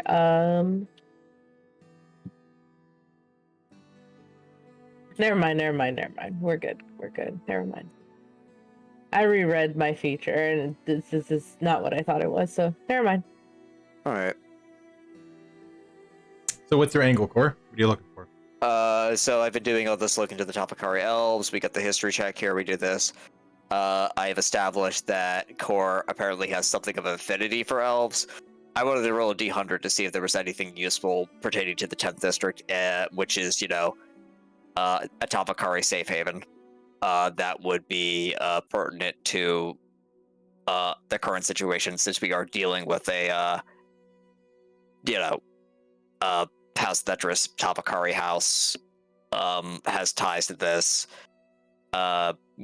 Maybe Core is overlooking something as he's doing this and is just sleep, deprived or whatever.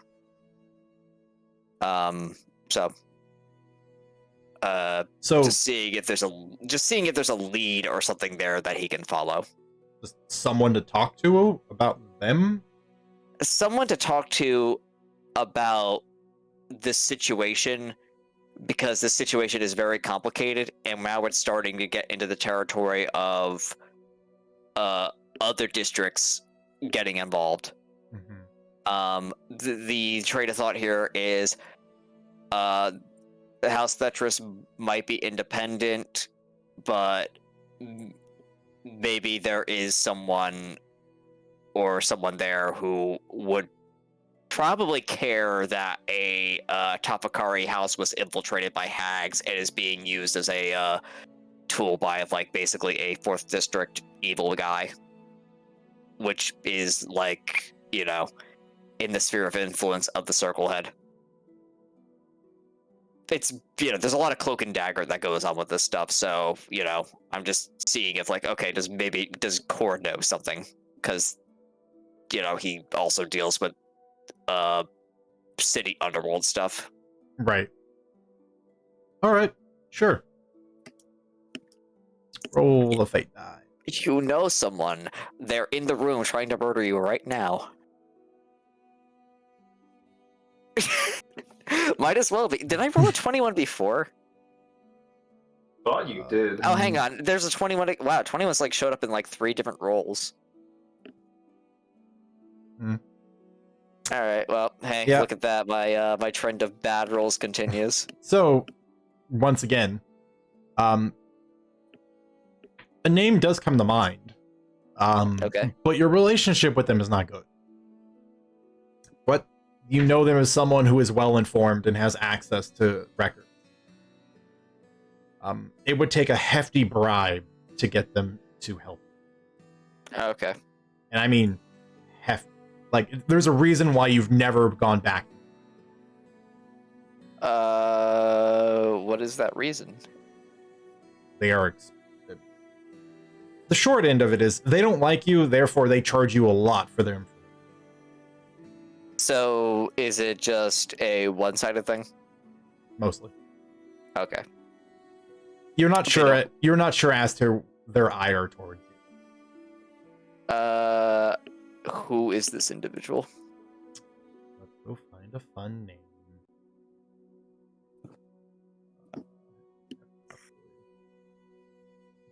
I gotta get the right culture. Give me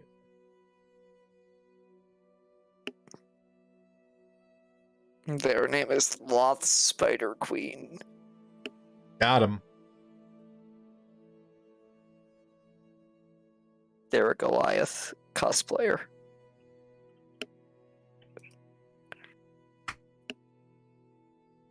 Theodros Dara.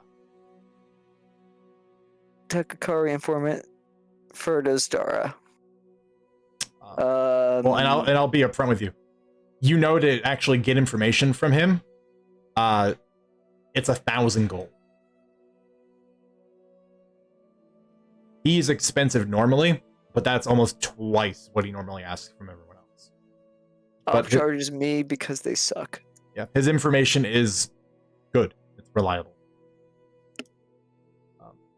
That being said, in terms of information buying, there's also just the 3rd district, which is quite literally the information trading district.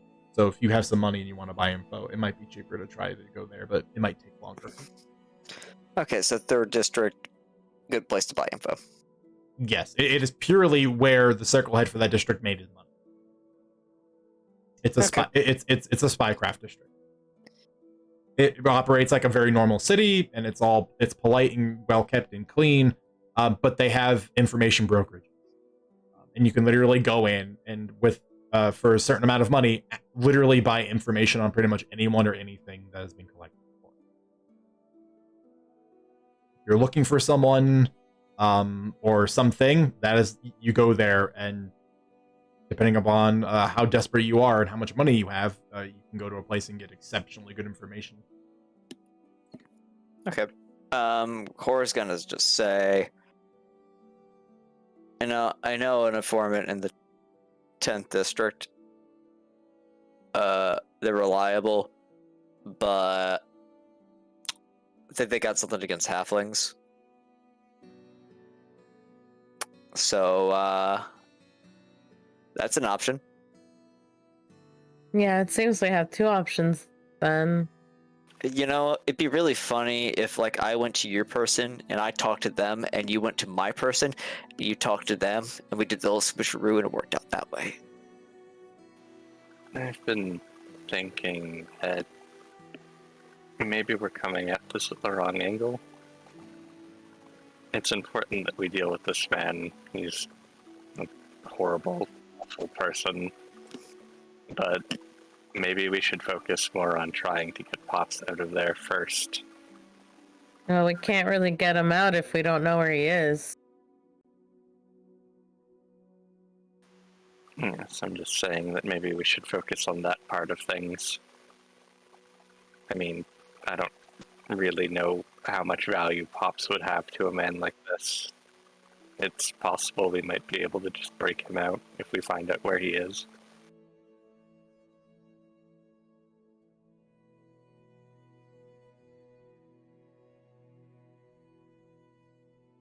Okay, I like that idea too. Rather than trying to get all the politics involved.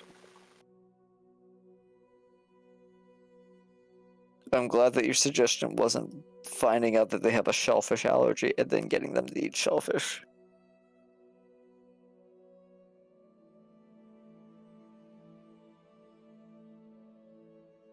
They eat children, Core. I don't think they're going to be taking dietary suggestions from anybody.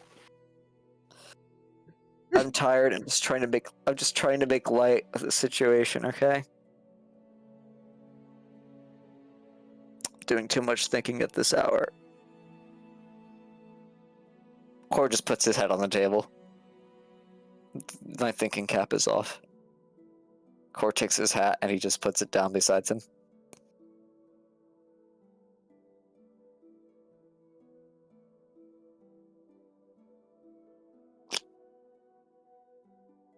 Well, I suppose let's start with seeing if this will work. I'm gonna try to cast Sending to Pops. Okay. And what do you say? We're trying to think of a way to get you out of wherever you are. Do you have any information that can help us in locating you?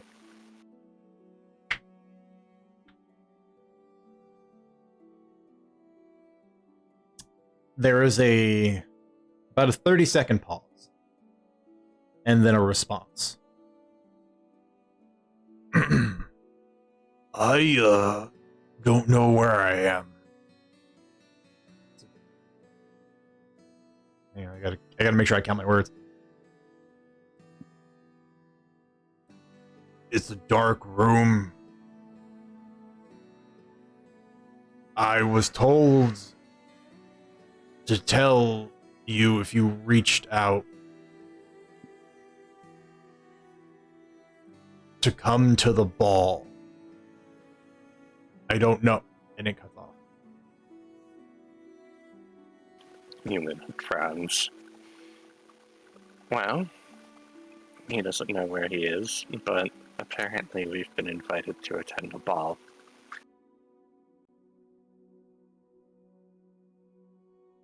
I don't want to wear a dress. It'll make me look like a church bell. I'll get you like a suit, maybe a fancy coat. Core doesn't respond. It's like he's followed us like right there on the table. Funk. By the way, I've been meaning to ask the whole time. Core, make a Constitution save. Ah, yes, wonderful. I can't wait to fail this and make my stealth checks meaningless. Alright. We give up the move. Failure is you. Why are you making? I will blow inspiration. Constitution. Why are you making? Do I want to do it again? This sounds like a mistake. I don't want to have a level of exhaustion on these, so I'm gonna blow it one more time.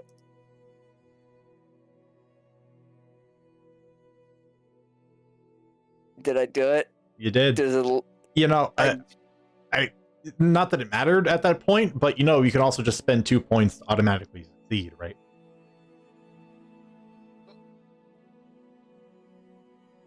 Just saying.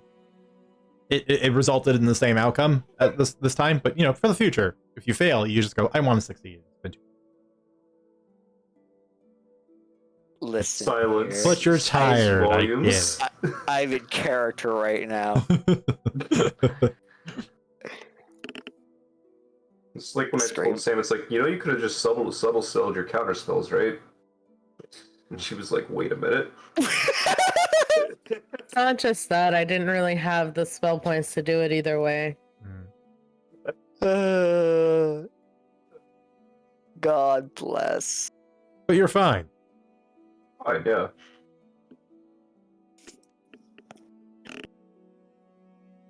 You are not exhausted.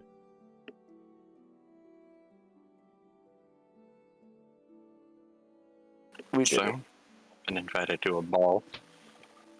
Do we want to walk in and play their game, see what it is they're trying to get at?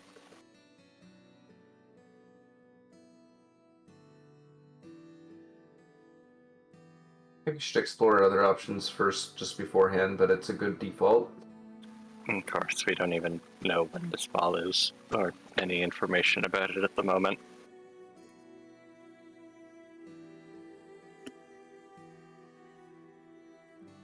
I don't know how to dance. This might be a problem.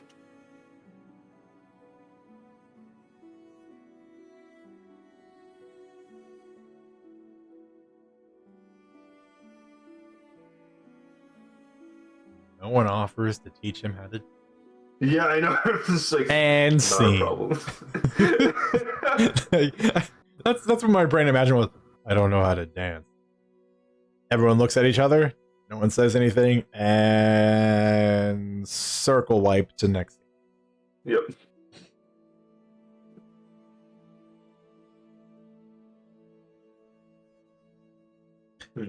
That being said, I would like Yelena and Estella to make history check.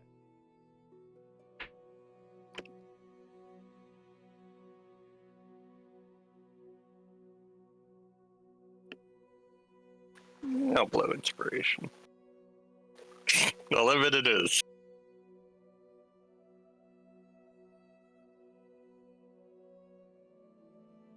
Oof. I won't spend anything on this. Okay. I just don't know. All right. Yelena, you're not overly familiar with it. Something you've only heard whispered about in a couple of the establishments that you've danced in. But there is an annual, it's called the Circle Ball, which is, first of all, made fun of by people that are of lower status because it sounds terrible.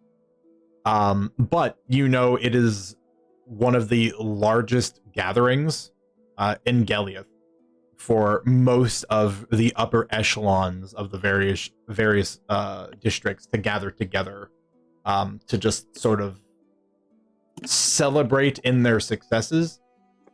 And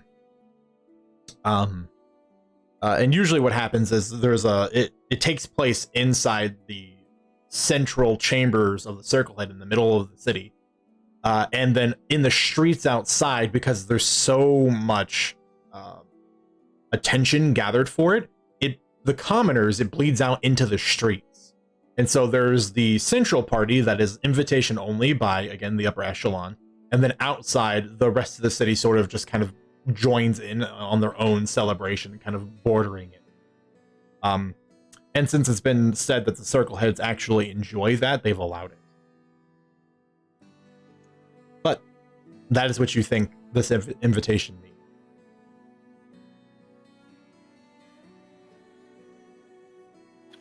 Well, there is the, which kind of pauses a moment, Circle Ball is held annually. It might refer to that. Does she know if it's coming up soon? With an 11, no. Like, you know it's coming up, but you don't know the date. It is before the end of the month. Which is to say, there's 7 days left in the month. Okay, so within the next week. Yep. That should be within the next week, I believe. It's probably that. I'm unsure if his invitation sent mentally through talks it would be enough to get us into the inner part, but we might be able to pull on some friends, and she kind of looks at Estella to get us on the inside.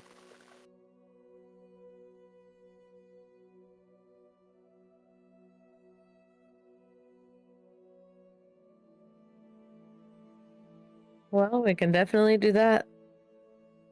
And if you don't have anybody in mind, we might be able to ask Tarek. He seems influential enough and would likely be sympathetic to our cause. You know, I really like the clothing, the dress that you got that shopkeeper to make. Maybe they could help us out. We will need a tailor for clothes.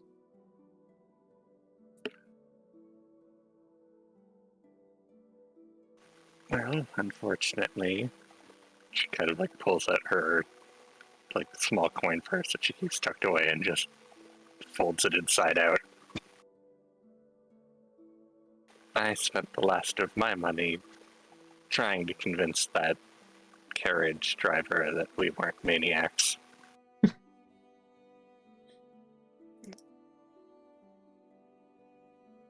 I have 40 gold pieces to my name. No, sorry. I don't have enough to talk to your contact. I only have like about a little less than half of what we would need.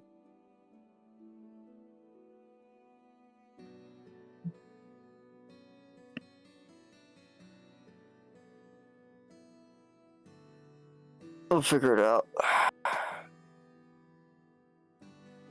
I could reach out to Turk at a time when normal people are awake and see if he might be willing to help us. I mean, I've seen you perform. How much, like, if you really had to make money, like, in a night, how much would one of those signature performances of yours rake in, do you think? It completely depends on where I'm performing and how generous or drunk the people around me are. Mhm. We could try to do something that, like, in a night. I mean, Queen's got a really good face for getting word around, spreading words about famous. I can't complete my sentence. Actually, this brings on a good question. I'm glad this helped. Or maybe it's a bad question, I'm not sure yet. But I know they Cubist doesn't really get out much. But would they know anyone from the many contacts that we've had? Would they know anyone that they could convince to tell us something? Mm. Or That's a toughie. but it's a good question then, because it's tough. I mean, I'll roll a dice. Well, we'll see. Oop, nope, come back here. Fell off the table. That means Done. it's automatic D20 for us. Automatic. Kind of posing the question in your head, there's just a moment of deliberation. To be honest with you, I really can't think of anyone. It's been a while since I've seen the light of day, if you will. Most of the people I knew have probably all turned to dust by now.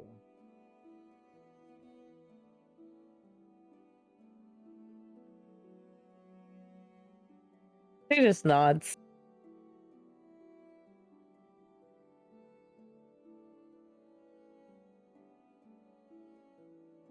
The dice do not like us today. Speaking of things that don't like you,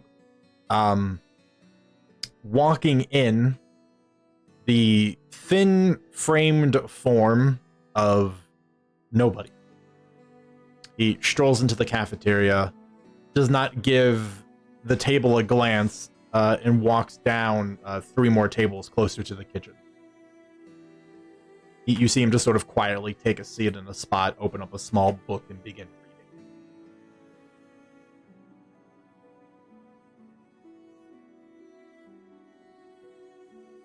You may continue. Court turns their head and stares at them, narrowing their eyes.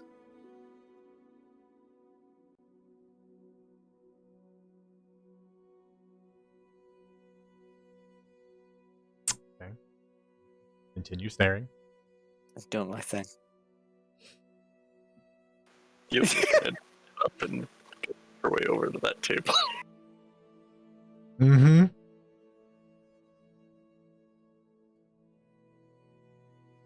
Just take a seat. I attempted to contact Pops. Yes. I was able to get through, but he doesn't know where he is. An interesting note, though, is that he was told to tell anyone who contacted him to attend the upcoming ball. Yes, the Circle Ball. It's up and coming very soon.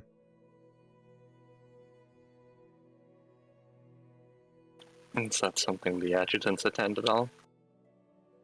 Just our captain, usually. However, that is of his own accord. This year, since we are now officially employed by a Circle Head, any of us could attend, but I do not believe many have interest in going. They do not agree with or like to rub elbows with those particular members of society.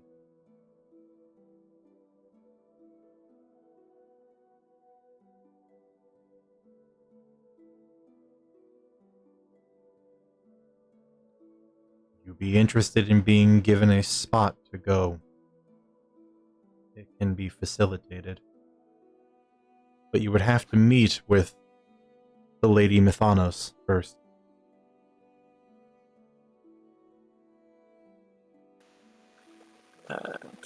Lady Mythanos, is she one of the circle heads? She is the newly appointed circle head of the 6th District.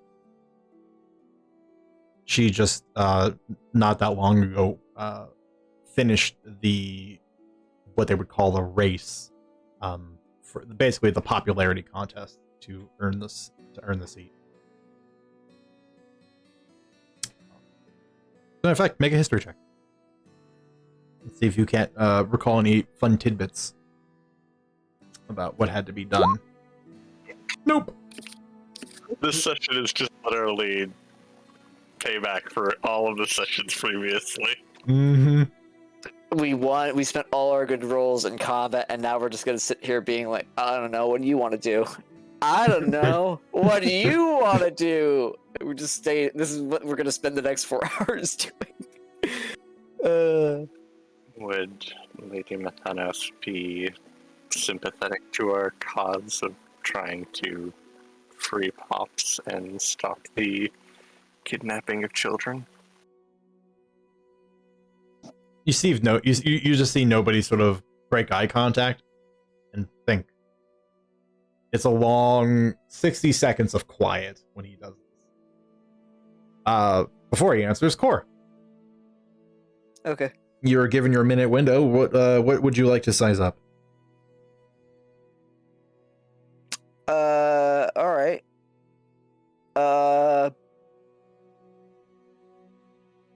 Armor class compared to the hag. Superior. Ooh, look at you.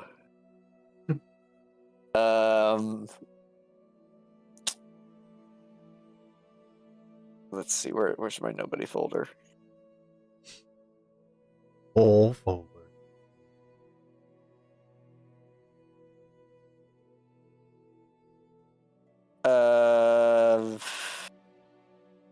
I think the other thing I want to do here is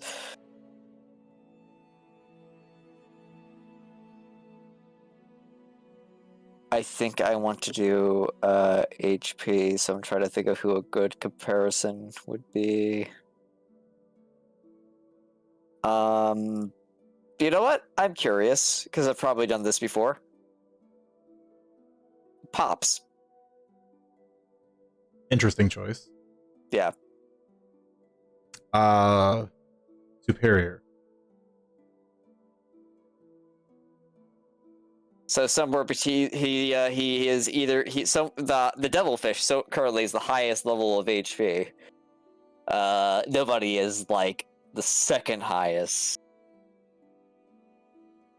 All right, Core just collects that little bit of information in the back of his mind while he's listening in on the conversation. Mm-hmm.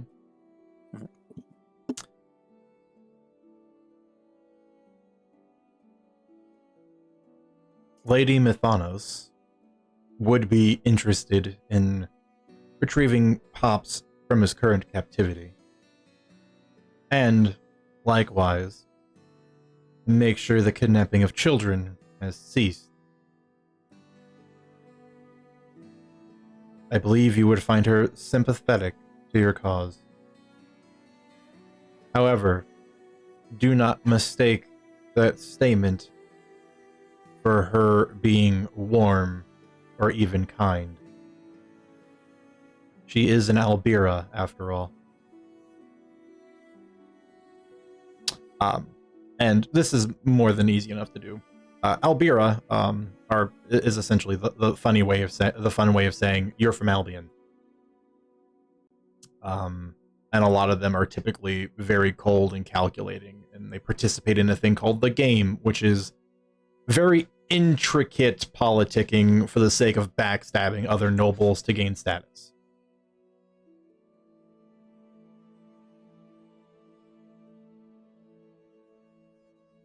Okay. Well, considering who we're going up against, I suppose this could only benefit her game. Assuming we succeed.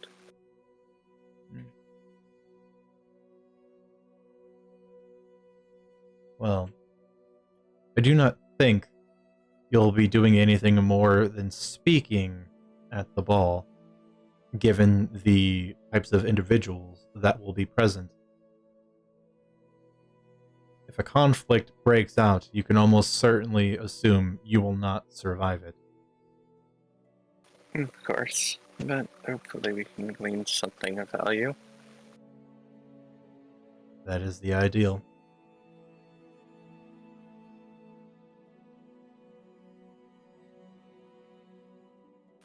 In that case, I would appreciate if the meeting could be arranged.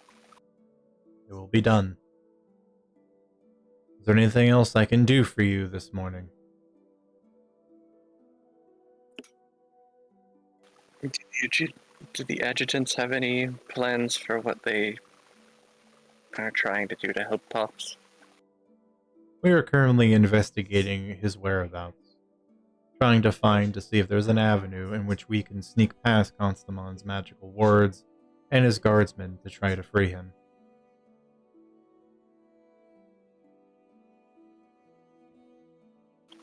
Did you have any plans for the now unoccupied lair of those hags?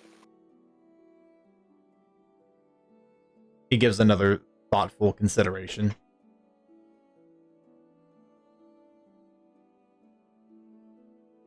The captain smiles, has suggested we just report it to the 4th District Security and allow them to deal with it on their own. But due to the potential of the contents within, I have argued that we should send a handful of people in to gather any remains or items that have been left behind to secure them. A decision is yet to be reached, but one will be reached by the end of the day. Well, if it influences anything, I believe my companions and I were somewhat interested in at least getting something out of the work.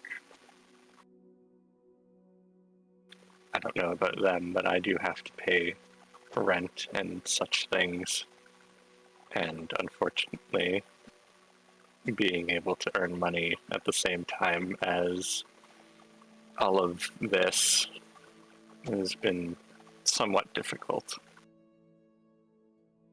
Understandable. If you would be interested in taking your cohorts to investigate the aforementioned lair of the hags, you may do so, but understand the implication of the security that would be present, along with the potential of earning the ire of the Tetris family when it is discovered that those individuals have been murdered.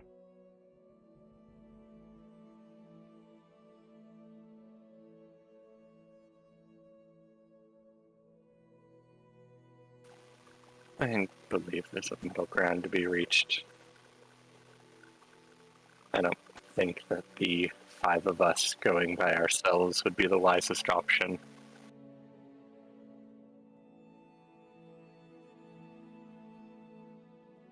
And who would you have accompany you in lieu of that?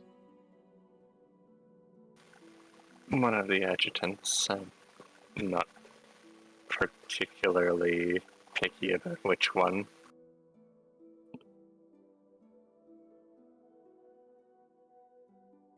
If you do not have a preference, I can assign one to the task. Just somebody that would be able to smooth things over if something did come up. So somebody capable of smooth talking. Yes. Very well. I will find an adjutant without an assignment and send them here to meet with you. Thank you. I should probably return to the others and leave you to your reading. That would be appreciated. And tell Core to stop staring. It is rude. He does that, I don't know why. Cora, like, mouths to him, like, tell me yourself. just intensely staring still. She'll make her way back to the others and relay the information that she's gotten. Of course, just like, I could read everything you said.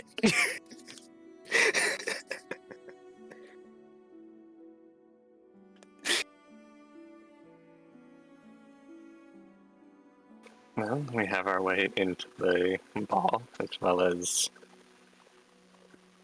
a chance to peruse the hag's lair and see if there's anything of value that we wanted. Great.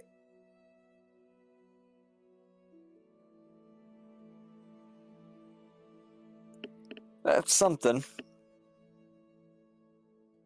I suppose all that's left is to confirm which day the ball is and get ourselves ready.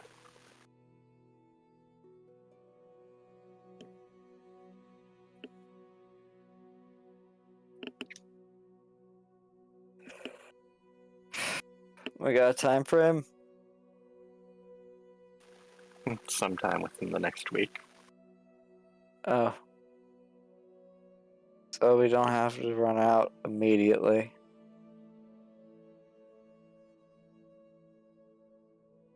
No, you can go back to sleep, Core. You're somewhat difficult to speak with in this state. Core, like, perks up a lit and stares at Yelena, and his eyes burn with the use of 2 burnt inspiration points to stave off exhaustion. Staring directly at them, Core says, you know, that doesn't sound like a bad idea.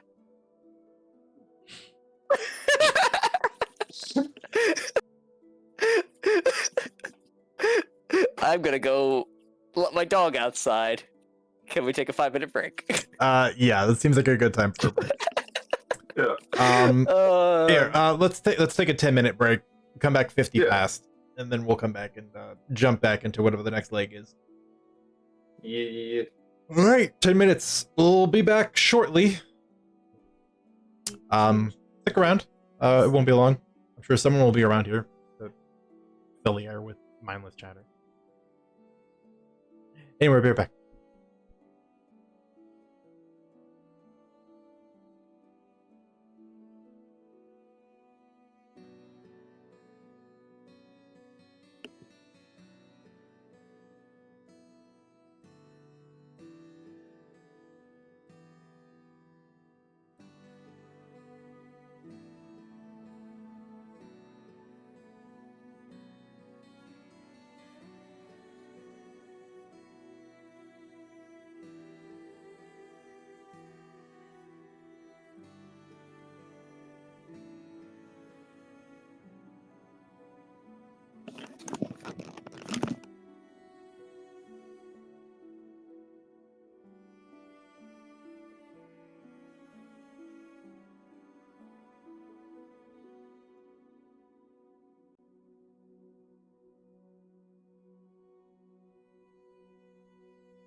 I have returned. I might be the only one here.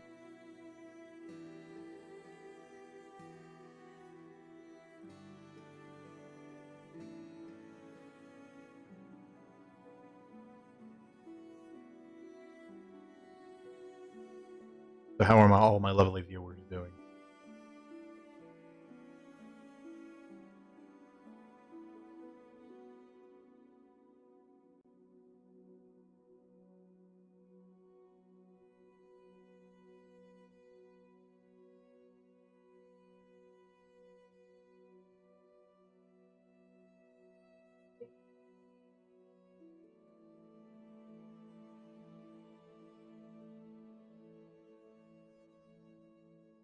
Good to hear.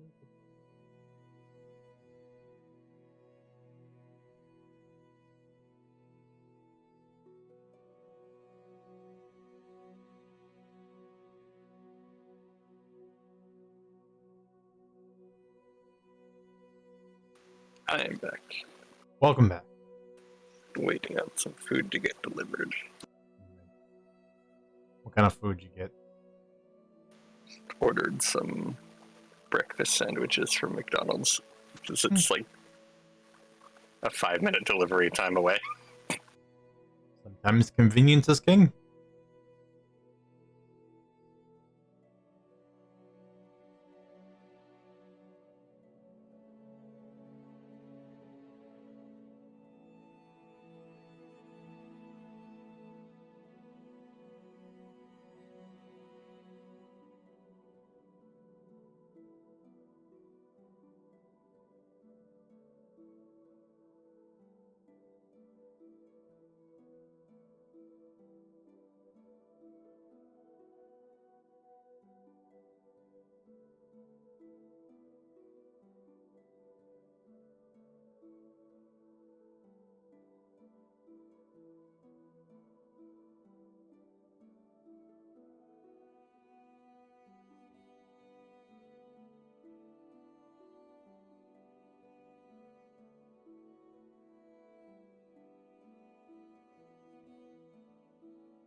Break time is almost over.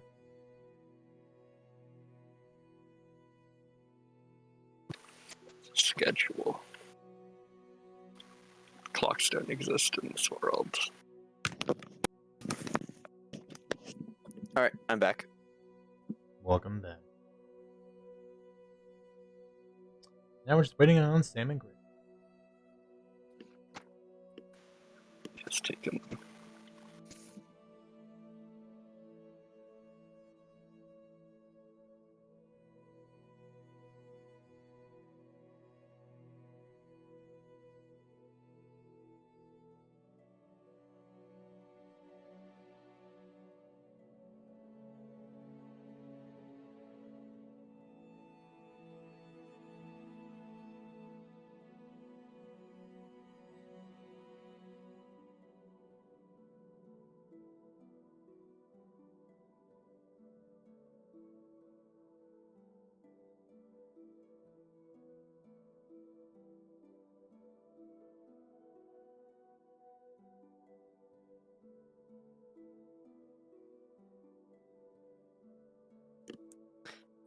Sorry if I was late at all. I was taking care of the dog, and they wanted to play. No, you're right on time. Yeah.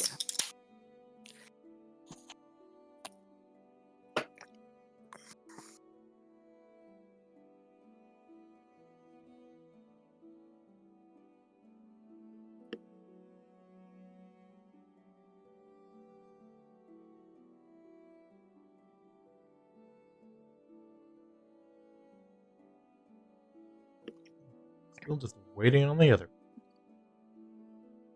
Oh no.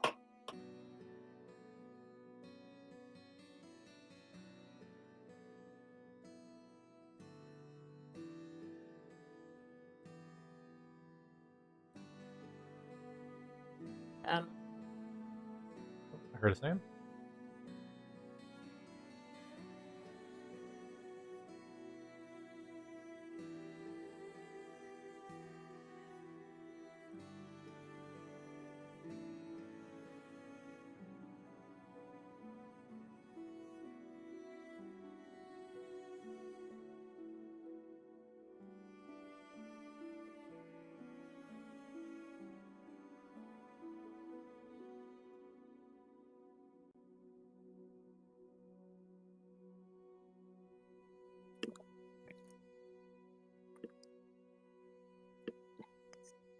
Waiting on the Greg boy. He will never return on time. Never. I hate it. Want to know what gets under my Jeez. skin? Those people. Oh no, I knew it was Greg. Actually, like, I do have a thing for punctuality. It's actually a bit of a pet peeve of mine. I won't lie. I'm here. I just have child on my lap. That's okay. Yeah, it's more of a personal and professional thing that it bugs me for. This is fine. For now. Right back. I'm sorry. I was running as fast as I could. You heard every Use the word he bathroom. just said. I heard that. I did actually, and I was like, oh no.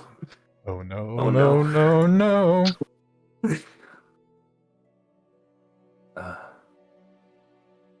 Welcome back. Habanero dead now. So.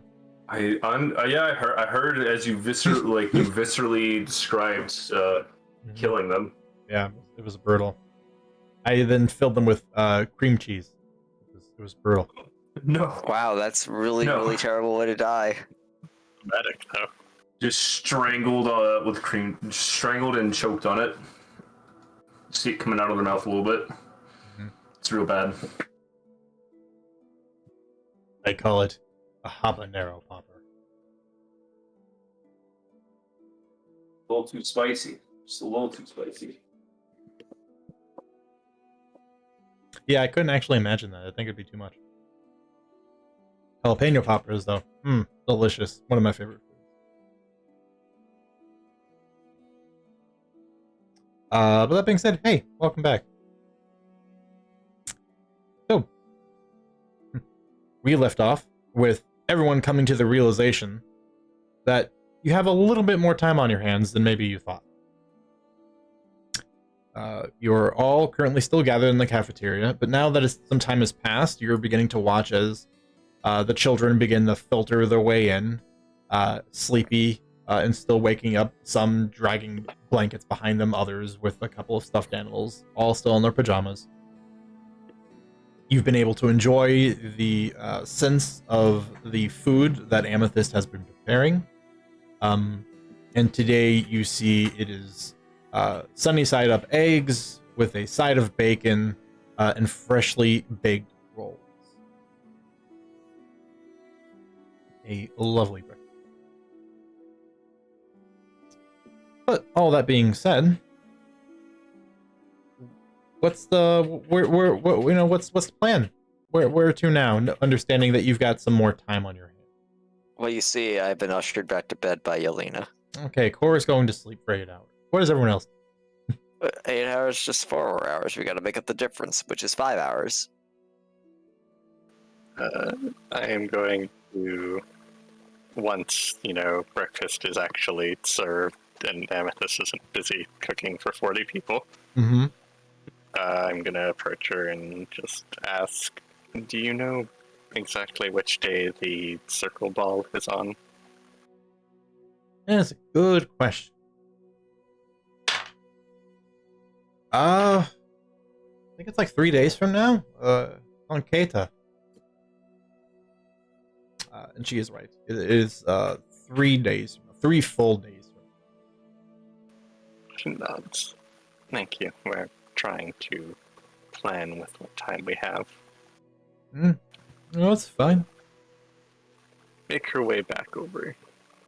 Let the others, except Core, I guess, know. They have 3 days to do whatever it is they're going to be doing.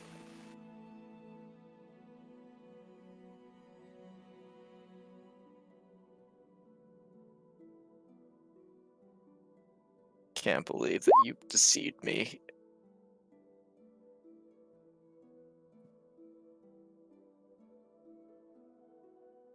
We gotta get things clothes. We gotta learn some proper etiquette. I mean, by that I mean us, the boys, not so much Helena and Estella. They know how to deal with this stuff. We're just a couple of rat children, comparatively.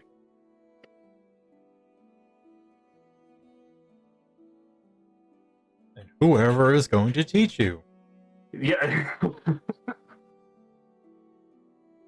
Are we gonna have like a queer eye for the straight guy montage for Haba and Nero? Yes, please. We're gonna get makeovers and like how what the 18 different forks and spoons and knives mean. This devolves into crab people. Crap metal. Wait, that's a different thing. That's the next arc. That's when we all You get have to really keep into asking competitive questions. crab battling. Aha! But the fish devil only dealt in fish. You were wrong. No, he runs underground crab fighting. He sold us this weak but plucky crab that has big dreams. Oh no, this is gonna be fighting cancer all over again, Quinn. I'm not ready.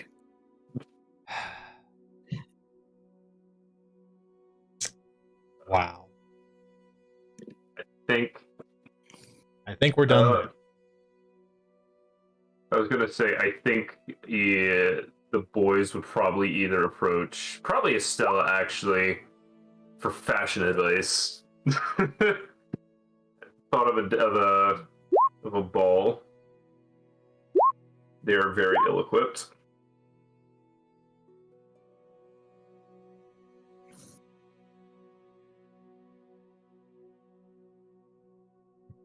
I think the timing is poor because Sam is disposed with a baby.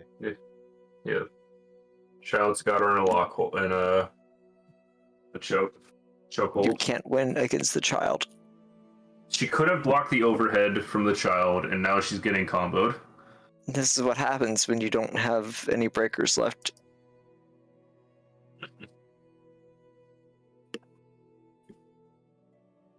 I guess it's just Haba and Nero. Yeah. Haba and Nero's wacky adventure. Yep. In this case, they're going out shopping for clothes on their own. Boy, oh boy. Let's see what they get into. I want you to, like, go out shopping for, like, clothing and everything like this, and I want the hag to be across the street also doing clothes shopping, trying to turn their identity around, and I want you to both just lock eyes with one another. And that's how initiative starts. No, we Sorry make it about truce, that. and it's like, look. I'm Yes, here. the twins are approaching you for fashion advice because they have no idea what to wear for a ball. So you're gonna, do you want to take the twins clothes shopping? Sure. I do suspect She'd be this is more just going to than- become a shopping episode. Yeah, I guess so. If any of you think y'all are prepared or dressed or ready for this, you're wrong. Yeah, Sam, get Well, it. I don't think it would be completely out of the, like, completely Estella would be yeah. fine. I think. Yeah. I mean, so Estella owns things that are appropriate. I don't think Estella is appropriately dressed now. No, Oh yeah, no. She has stuff and she's stocked by her home, but Everyone else, on the other hand, you guys got to agree with some digs. When was the last time Core bathed? Was it the hot springs? He literally probably cleaned off all the gunk from the fight right after the fight. Mm. I like to think he just rubbed it in. Yeah, no, he like, just wants that hag blood in so he can become stronger. That's how he levels. he brushed it off, and it's just like a left a smudge, but that's fine. It's okay. He can be that much more. I don't know where I was going with this joke. I guess what you're trying to say. Are you trying to say poor people are dirty, Greg? No, what?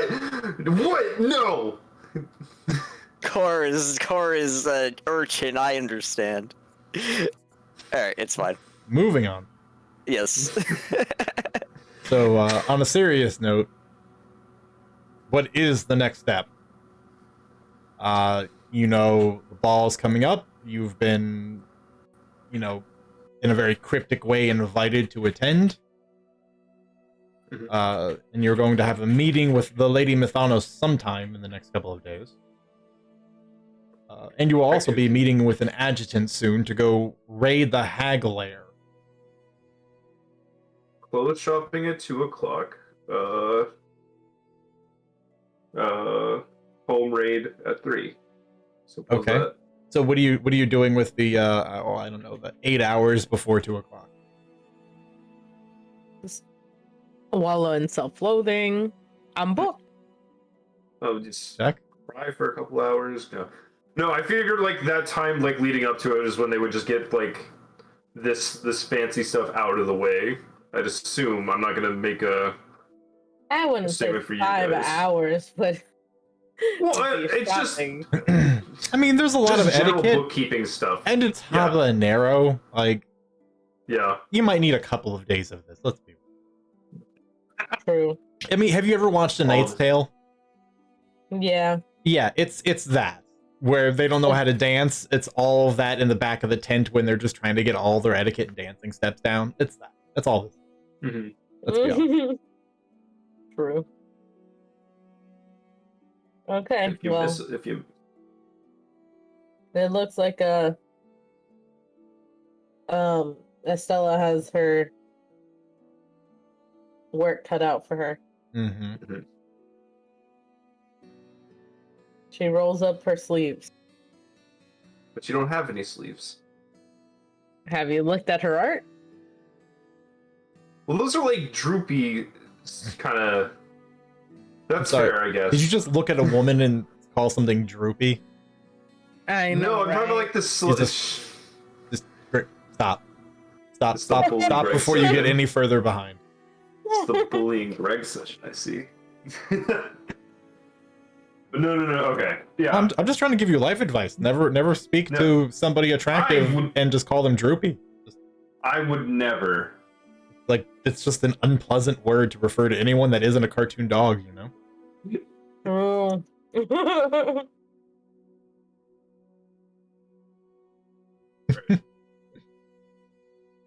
So, we want to.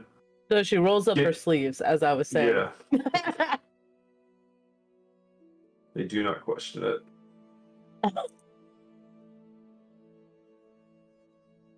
All right, so where are we going for? Going with here, boys. I'm going. What was that? Let me guess. Nero, you're going mysterious, and Haba, you're coming out festive. I can see it now. I don't. I guess I'm not very. I don't know. I could probably play off mysterious. For a couple sentences, I think, before they start thinking I'm just not that smart. But I'll work with like a 2-sentence rule for everyone I speak to there. Well, you don't have to be mysterious to look mysterious. You don't have to say anything to anyone either. It's a social party. Preferable. It's a social party. Nobody that wants to talk to anybody will not talk to you. Mysterious gives that alluring vibe that you're there for a reason, but they don't care why you're there. So we'll stick with that with you, Nero.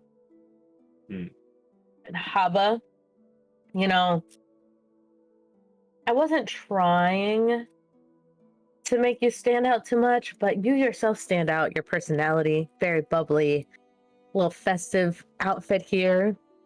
A purple suit. A purple suit with that blue skin looks, it would be perfect. You know, I never thought about purple. Why not? I'm all for trying new things. Awesome. And so then she looks you over a bit and she's like, although the hair, we're gonna have to do something with the hair. I guess you're gonna have to look just like Nero. You gotta pull your hair back. You gotta look put together. You can't look disheveled. And she starts grabbing, gently running her fingers through your hair, and she pulls it back into a ponytail, kind of like Nero's, and then she ties it with a piece of cloth that she has. She just has available, and she goes, perfect. Except you don't have like the little bangs like Nero has. Like everything's pulled back for you. Got it. And it's like, you gotta keep this slick look. It's the only way you'll look very presentable. Oh, are you saying I don't look presentable? Never mind. Different place. We're going to a party, not just roaming. It's important. How you look is very important. And then she just goes, walks around the both of them and then goes, okay, how about you will have a bow tie? A bow tie would look perfect for you. And then she looks over Nero a bit and says, a mysterious guy. We'll go with a typical tie would work for you. Maybe clip on. That way it's a lot easier to take off. Do clip-ons?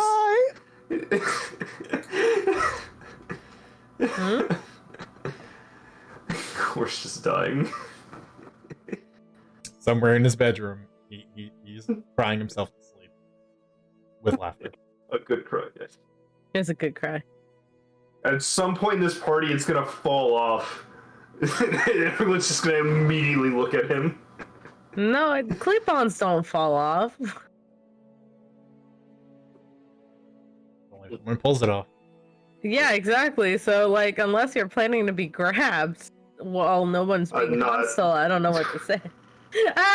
The real mystery is you wear a clip-on because he doesn't know how to tie a tie, or because he's too lazy to tie a tie. It's because he doesn't, but because it's a clip-on and you usually can't see it wrapping around the neck in the first place, they'll never know that it isn't a clip-on. So, for all they know, he is really good at tying a tie. That's all they need to know. And then she goes, Nut head pieces for you too. It would look really weird. You'd look like a pimp. That's not the look we're going for.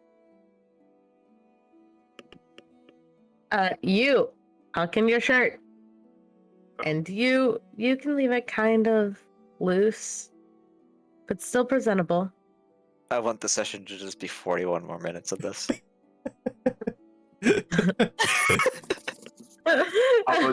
Hardly tucks in his shirt. Nero just looks down and is like, yeah, that's good. Setback. Oh, Estella went on for 2 hours. I mean, Time lost. Campaign over. All right, Dan, it's all you. Go on. The beginning. Okay, then she looks at the sleeves of the jackets or at the shirts and says, "Oh, cufflinks. Cufflinks. Say, yeah. Cufflinks."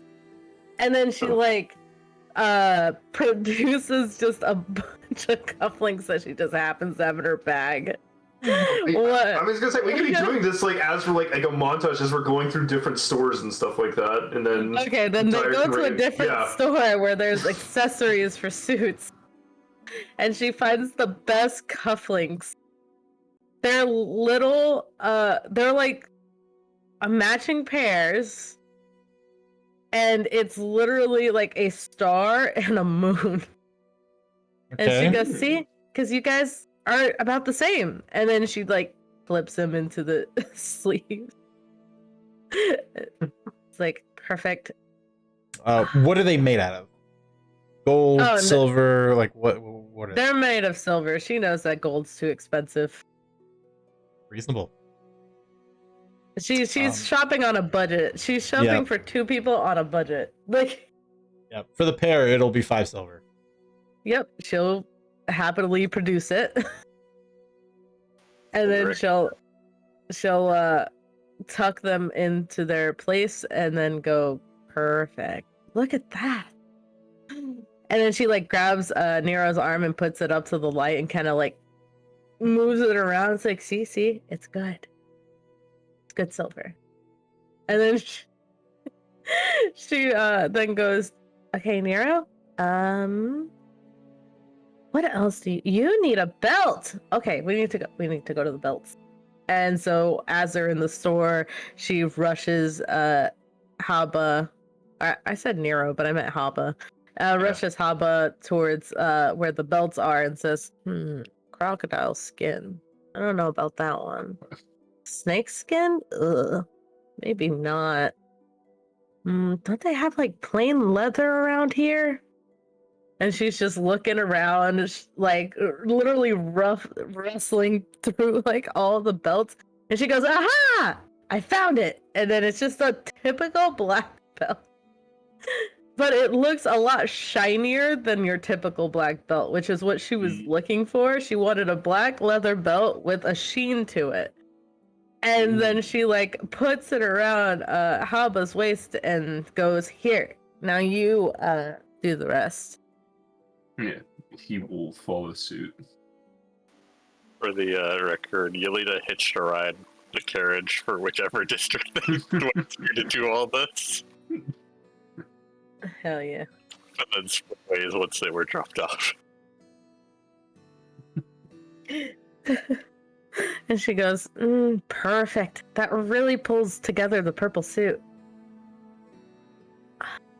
You don't really need one, but I will get you one anyway, because it'll look nice. But like, what kind? She kind of thinks to herself, because she, to give Nero kind of that mysterious look, she kind of went with a typical black and white tuxedo looking outfit. And then she's like, but what do I put here? And then she looks through the belts yet again, and she finds a white belt that looks almost like the black one, but it has a sheen to it, but it's white and it has a sheen to it as well. She hands it over to Nero to put on. And once he puts it on and secures the latch, she kind of just stares, and she goes, that couldn't have made your outfit pop out more. It's perfect. And then she's like messing with the shirt. So like half of it is tucked. So it's like tucked in, but not super tucked in. Like just enough room for it to breathe. And then she's like, oh my God, this is coming together. This is going great. And she's like, you can just see like the glitter in her eyes from how much fun she's having with this. And then, oh my God. And then she's like, I think that's everything. You don't really need any distinguishing jewelry or anything. We don't want you to stand out that much. Are you sure you're not the fashion designer that you're supposed to be blackmailing? She was a fashion model. Yeah, I was the model. I wasn't the fashion designer. Shoes! I forgot about the shoes! Did forget shoes.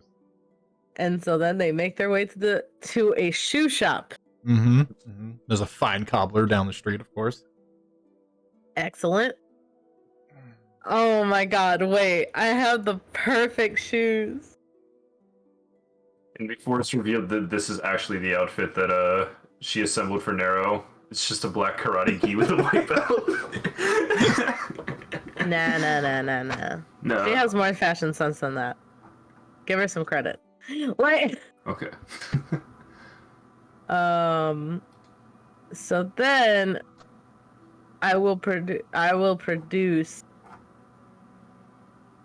photos of what I was thinking. So while they're looking through what the cobbler has already made, because they do have time for some to be freshly made, but she doesn't really want to spend the money like that. So she's just going to she's just gonna look through the options here, and she finds these loafers.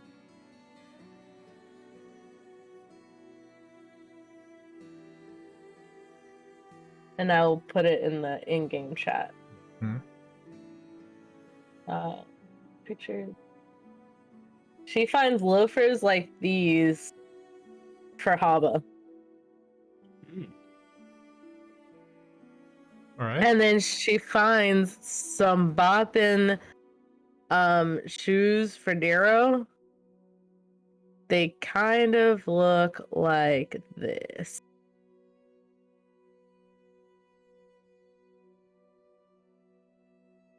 I have it. It's just taking a while to load. Suspense. It's killing me.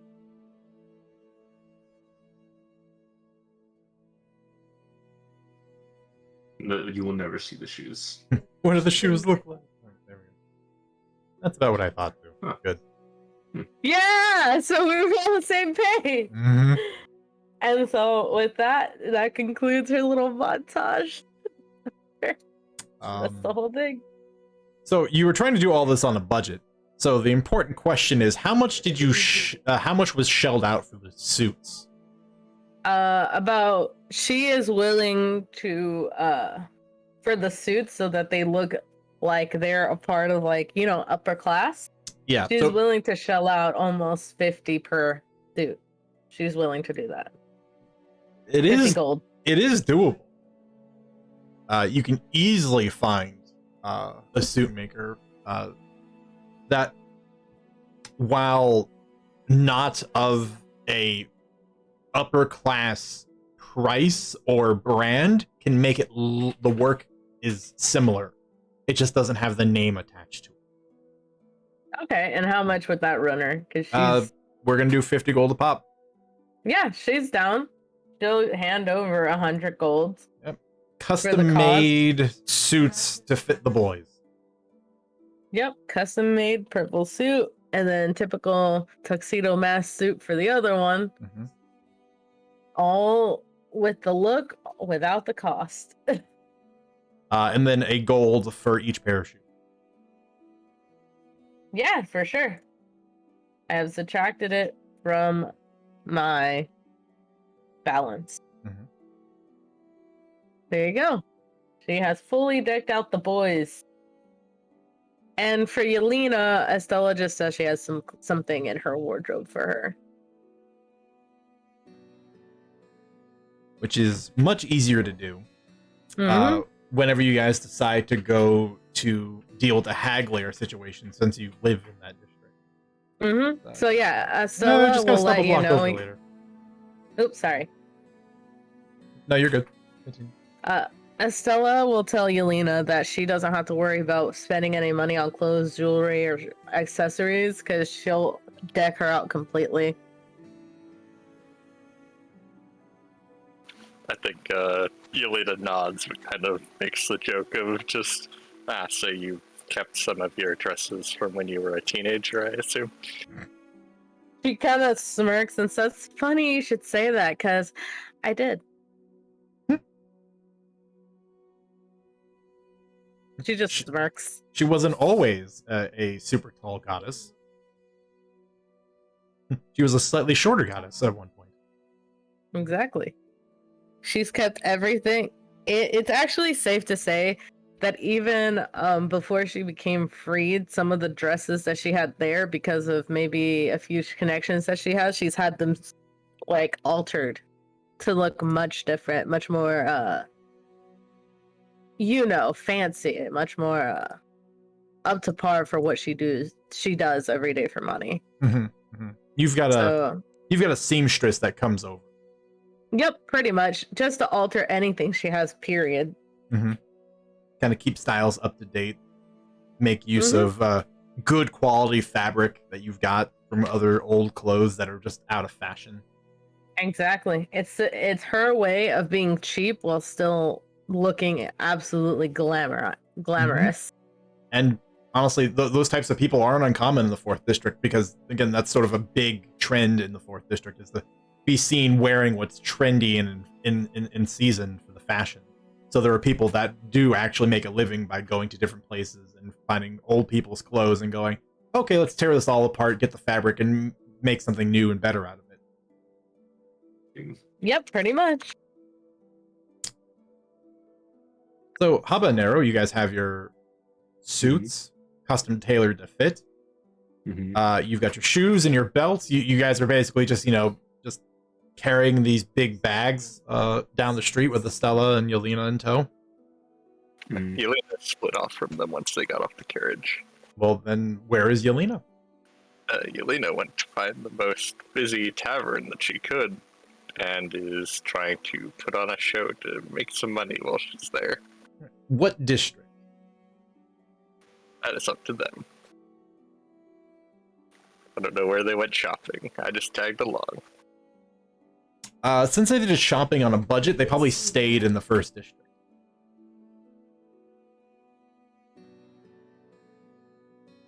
So you could have found a tavern to do a show in either. Basically, we'll do the 1st, 2nd, or the 10th. The 1st or the adjacent district, without having to have wandered.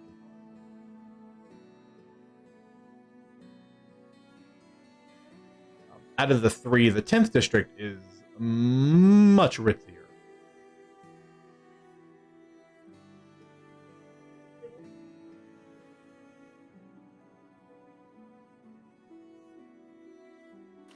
Yeah. Does she know which ones she'll probably get the best bang for her buck in terms of, people who are more willing to be generous with their spare change? I think sticking to the 1st district is your better bet. The 2nd district is, the mother's district. So, orphanages and Goodwill. As a matter of fact, the whole district functions on charity. So you're probably not going to get anything there. The 10th district, while its average citizen tends to be much more wealthy than several other districts, they don't tend to spend frivolously. They are what's a good word for it? Thrifty. They have their wealth, but they just don't throw it at entertainment. They'll find someone and call a dancer, and specifically when they want something, right? So if your taste doesn't match the taste of the individuals that you're dancing for, you might make next to nothing. So the 1st is the best. She will find a tavern. The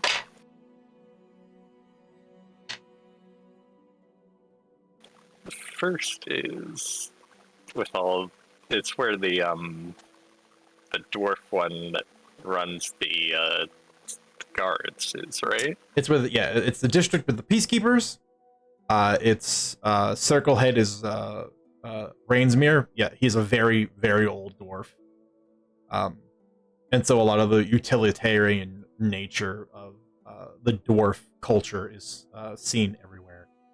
But in terms of its citizenry, it's a bit of a melting pot of everybody. Okay. She's going to try to find a tavern that looks like the kind of place the guards would tend to relax at after their shifts. Okay. Do Do you want to ask around or do you want to look around? She'll ask around. Okay. Make a persuasion check. Pretty good. You ask around, and eventually, you find out that the peacekeepers, when they're off duty, they like to go to a place called the White Wall Pub.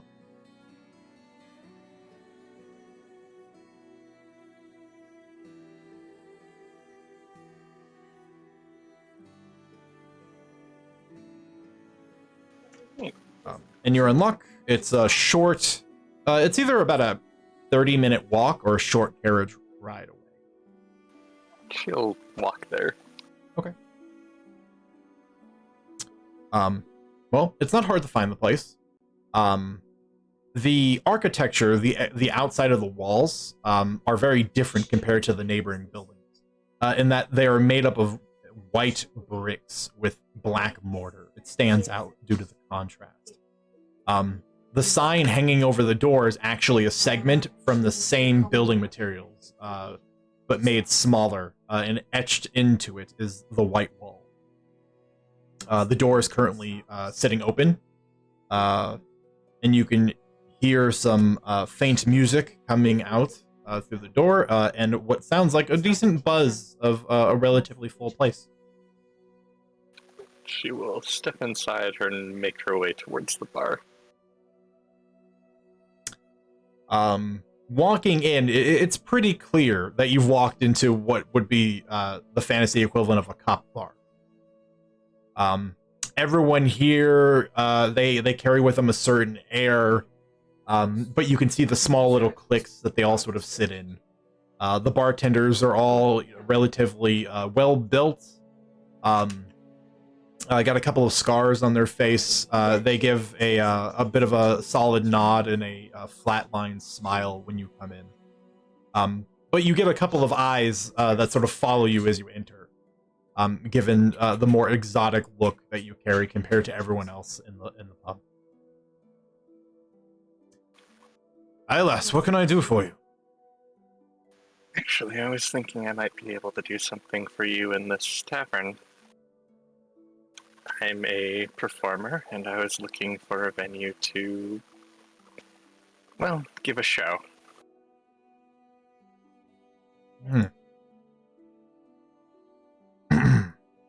And what kind of show do you do? Mostly dance. A little bit of sword play and pyrotechnics. Nothing dangerous, I promise. He looks at the clientele in the room today. It's pretty busy for this time of day because it's about noon. There's about 30 customers in here, 2 bartenders and a couple of wait staff. He kind of looks around, sizes up the room, and then you see him wave over the other bartender, a human woman that's about 6'2", bronze skin, pulled back. Red hair to a ponytail. She just kind of nods. This fine lass wants to do a little bit of a show. What do you think? Fire, swords, and dancing. She sizes you up. Yeah, all right. Let's see what you got. What's your going rate? Well, I was mostly interested in the tips, but honestly, I'd like to let my performance speak for itself, so you can pay me what you think I'm worth after. All right. Well, because we don't believe in not paying people to do work, she'll reach below the counter and come back up and put 10 gold on the counter. This is the start, and if you really wow us, there'll be more for you. In it for you.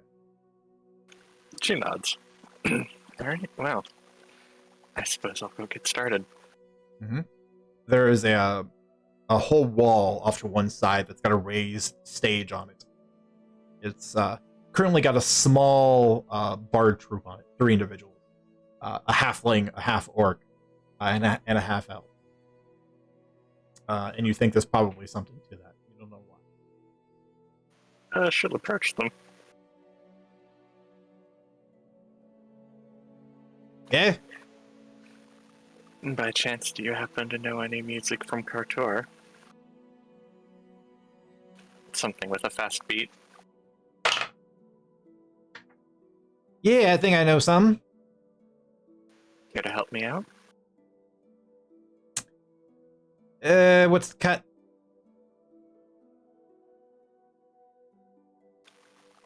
I'll give you 30% of my tips. 40. Deal. All right, boys. You know the tune. Pick up the pace and make it spicy. And he does the classic 1, 2, 3, and they pick off. And surprisingly, they actually have a couple of Kartuli songs in their repertoire. Right, Yelena. Yep.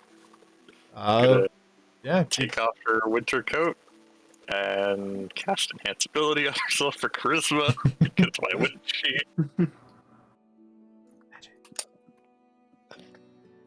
I believe in you. And is just gonna put down that brazier that she got from Star, light it up with some fire, pull out her swords, and just start her performance. All right. Performance check at advantage. Inspiration. Let's see if we can do better. Inspiration. Really, the dice today, and you guys. You just burned through all your luck, clearly. Wow, Tired. what a 400 You know what? chance of getting doubled at what? Oh, I am gonna spend a fate dice and see if some guiding Oh. performance Remember when Just don't get it. Just don't get one, please. Just don't. remember when It's gonna Dart said happen. you could spend 2 points to auto succeed? Yeah, but that's a Saving not a throw. It's a saving throw. Oh, Oh no. Okay. skill you get ran out. you're like playing your song, and the guy who owned you previously walks into the door. I'm gonna say there's a lot of dwarves here. Maybe one of them recognizes her.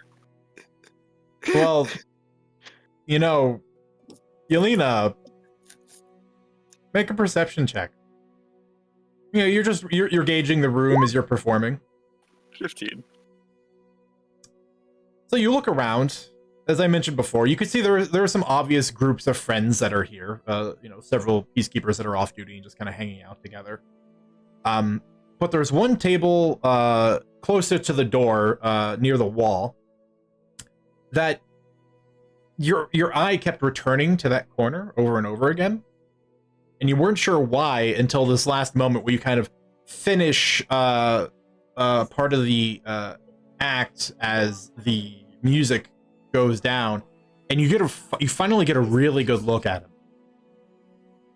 A dwarven gentleman, dark orange skin,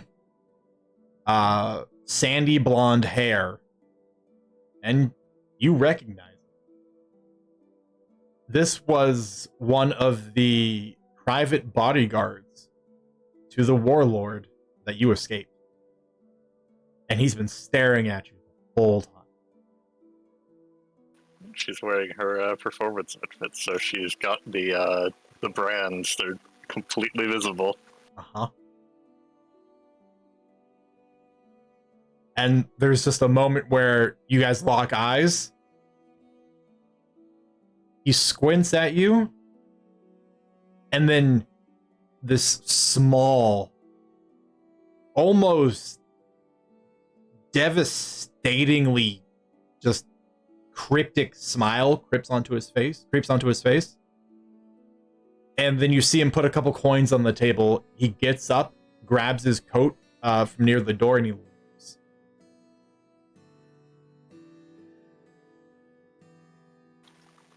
She's going to finish her performance. She's not as unsettled by that as you might expect, because that's part of the reason why she's doing this. if he comes to her, it just makes it all that much easier. Fair enough. Confrontation one day soon. But yeah, she does not seem particularly satisfied with her performance, but it's a 17. It's still pretty decent, I think. You absolutely garner plenty of attention.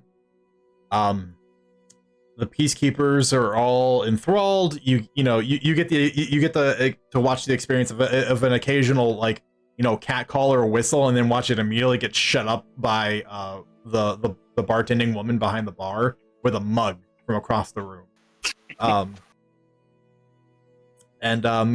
But everything's taken in good spirits, and the peacekeepers are pretty generous with their tips.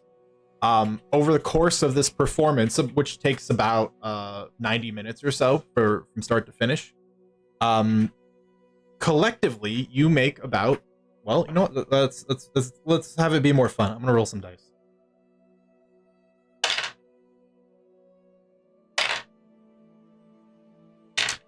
Collectively, you make 72 gold pieces. Is that before or after the 40% cut for the band? That's before.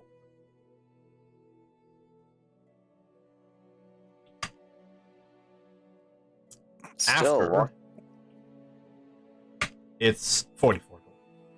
that's not bad. She will take that. And she'll split it evenly, as she said. And just kind of, let the patrons and the bar know that she'll certainly be back at some point. But for now, she has to get going. Before you scurry out, the woman, the bartender, she catches up to you, and she gives you a small coin purse. This is the rest of what we owed you. Told you, we pay you what you were worth. Inside is another 25 gold pieces. It's very generous, considering that was far from my best performance. I hope to make a better impression next time. Well, you're welcome back. And if you perform better, there's more gold in it for you. I doubt it was intentional because of all the memeing earlier this session, which gave me 69 gold for that performance. It was certainly not intentional. But here we are. She will make her way out and just kind of start making her way back to where the others were shopping, keeping an eye over her shoulder and such. Mm-hmm. And somewhere, when Yelena's counting the coins and realizing the total sum, just in Estella's head, you just hear a voice go, "Nice." For no reason whatsoever. That's pretty good though. Still, it's just like, yeah, these are nice shoes. Pretty Yeah, much, right. It perfectly corresponds to something she's looking at. It's like, thank you. I also thought that was a good idea. Yes, that. It's excellent. Meanwhile, Cor can't possibly be making a mess of anything because he's asleep in bed. Yep, Core is asleep in bed. It's okay. He needs to sleep. Sleepy boy When deserves we it. bought Let a him rest. third suit for Core, without any, he does not get any input on it. You're gonna get his measurements wrong. Yeah. That being said, it's 1:30 now. Time is flown by with everybody. Eventually, Yelena catches up to the group as Haba and Nero are exiting the cobbler with their armfuls of bags from all of the shopping Estella has brought them on. You meet in the streets where, again, First District is a very industrious place. People are busy. The streets are busy. There are individuals walking up and down on the street. Again, you guys tend to catch eyes because, well, funnily enough, you're just all very attractive people. No matter how awkward Nero is, when his mouth isn't moving, people find him attractive. Just have that smolder. That unintentional smolder. Blue steel. And somewhere far away, Cor is rolling over in bed. But with all of those fun little errands out of the way, are you gonna go back? You gonna go get Core? You gonna just go screw Core, go to Estella's place, get Estella and Yelena squared away undressed, or go to the Hag's Lair, also without Core? Probably pick up Core. If we have to. I mean, it's gonna be pretty hard to do the Hag Slayer thing after I literally laid the groundwork for this. It'd be very silly to be like, we're gonna sneak into the room to steal his plans to break in, and we're not gonna bring the rogue. Into the Hag Slayer that we're being let in. No, we're sneaking in. I studied the sewer plans for this. Sewer plans. I think we should get Estella and Yelena squared away just because, like, we're right here in the same area that we need to be. I think. Well, the Hag Slayer. Close by, at least. The Hag Slayer is in the same district as Estella's home. The fourth. Then I guess we'll grab what. Should probably grab Core before instead of going back and forth. True. Okay. You can hurry on back to the orphanage, which in the middle of the day you arrive to several kids participating in a snowball fight with snow forts having been built. You see, as always, perched on the front step of the stoop, Rain, with her maul sitting off to the side. She's currently whittling away at something with a knife. She'll see all of you sort of arrive, and then she'll just sort of take the knife and point it back over her shoulder towards the front door. I don't know, of course, moving or alive yet. But the your escort is waiting for you inside. So whenever you want to go inside and meet him, by all means. Thank you. I imagine Core's awake by now. I'm sure he probably actually woke up like maybe about an hour ago and is just waiting for people to get back. All right. So Core just has like a lazy wake up, gets himself organized, goes through his belongings. Goes through his belongings, actually does the stuff that he planned on doing, you know. Since, you know, he had that opportunity to, you know, get himself together. They're out doing things, so...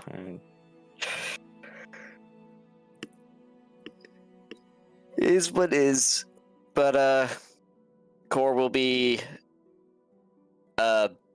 probably in, I don't know, their lobby, I guess? Mm-hmm. Yeah, it's a... They're probably due back by now? Yeah, it's a large open space with the stairs up to the second floor. In which case, Core, prior to them entering, you would see sitting on the stairs up to the second floor, another individual, one you've not seen before, but they are donned in the crimson-colored cloak of the adjutants. They are built like a fighter, like a warrior would be. They have a long sword sheathed across their back. They have olive-colored skin, a mixture of like a salt and pepper, close-cropped hair, a little longer up front.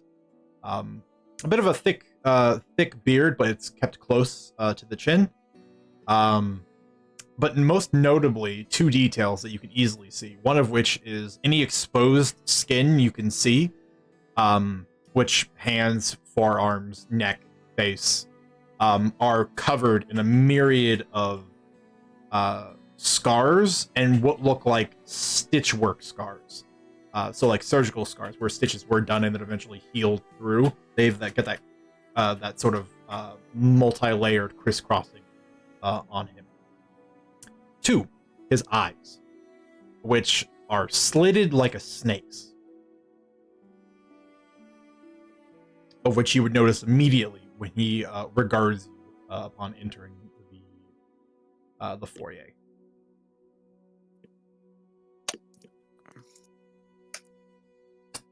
Okay, well, that's a thing.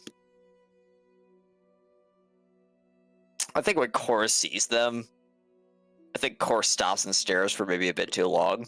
And then eye contact is made, and now it just becomes a matter of course, just like standing there and just well, we're curious, but Just Core gonna will stare at him for a minute. Oh yeah, like literally. I imagine like he's going like down the stairs or something like that, or whatever he is, and he just sees them. They stop. They make eye contact, and there's just this moment of silence between the two because they have never seen each other here. Yeah. It's even And- weirder though because you're looking at him, and when he blinks, he has 2 sets of eyelids. So you get the horizontal close and then the vertical close, and they open back up. I think Core just says after a moment of like I don't know, 20 seconds of silence. What's up? Yeah. Let me guess. It's the eyes.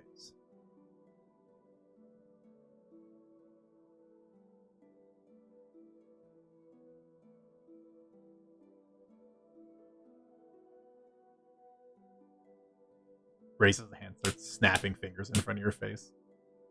You are are you alright?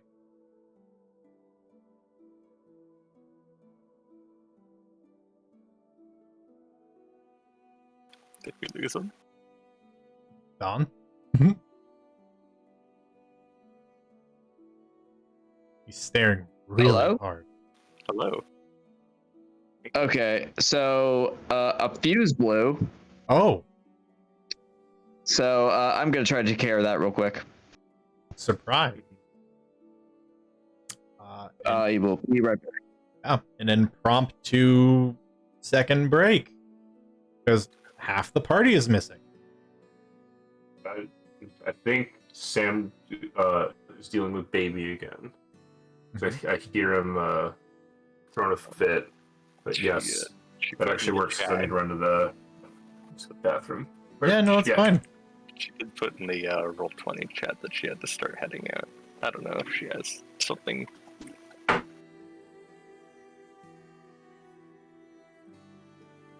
Yeah. She's got something she's got to bounce out to shortly.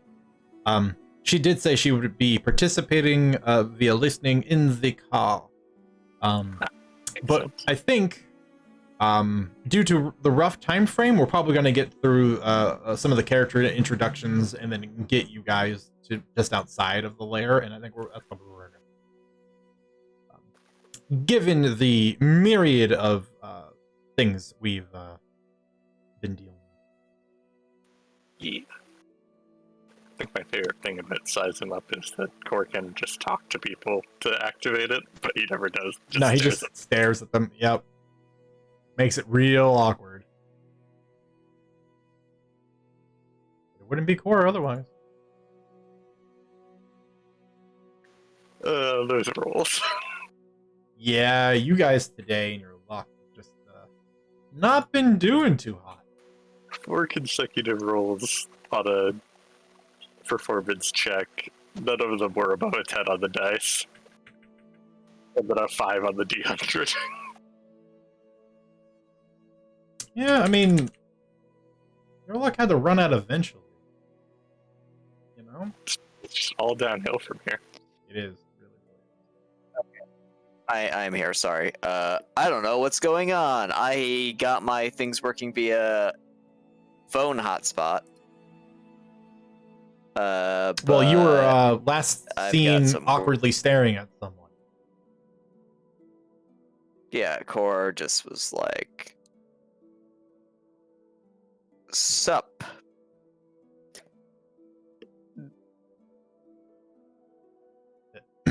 Hello. But the power is just going on and off. I don't understand what you mean. Hang on. Sorry. This. I don't know what's going on with this. This is really weird. Yeah, no, I mean, to be fair, this might just be the place to finish due to all the various shenanigans happening. Yeah, I think this is probably going to be like. This is probably going to be it until Okay. I'm going to let this sort itself out, pretty much, I think. I'm just going to take this as a sign to stop, because it's The power is going. Yep, that sounds about right. This is literally the company itself. Okay. This is ridiculous. Yeah. We'll call it there. You know, Yeah, sorry. why fight? It's okay. Mhm. So that being said, we will pick up next week. Maybe I feel like I heard Sam mention somewhere that she's out of town sometime soon. I'll check in with Sam. But otherwise, expect next week. We'll pick up next week with Core meeting our strange new snake-eyed friend. And from there, we'll go visit a hag's lair and prepare for the ball. Otherwise, thank you guys for playing. I am so sorry about the various technical difficulties that you've had to face. Thank you for running. Happily. Hopefully next week runs a little smoother. And hopefully the dice decide to like you guys again. Because wow, did they not like you this week? Hopefully we'll fix that. A special shout out and thanks to all the various viewers and people that stopped by today. We hit a decent concurrent viewer count, which was always fun. Brushed double digits briefly there for a second. That's cool. So I'm always down for that. So thanks to everyone that popped in, especially to my handful of older friends I've not spoken to in some time. So thank you for supporting me. I appreciate it. Otherwise, the usual schedules: Orphaned Honors Wednesday mornings, 7:15 technically a.m. PST. You can see me play as a character over on Crack DM's channel on Thursdays. My high-level campaign, Convergence, is Friday nights at 7 p.m. 7:15 p.m. I'm getting my own time. And we were running this week, which I'm excited to get back into. And I think that's it until next Wednesday. So, until then, if you can do nothing else, make good choices. Thanks, guys. Have a good day. Bye-bye. Be good people.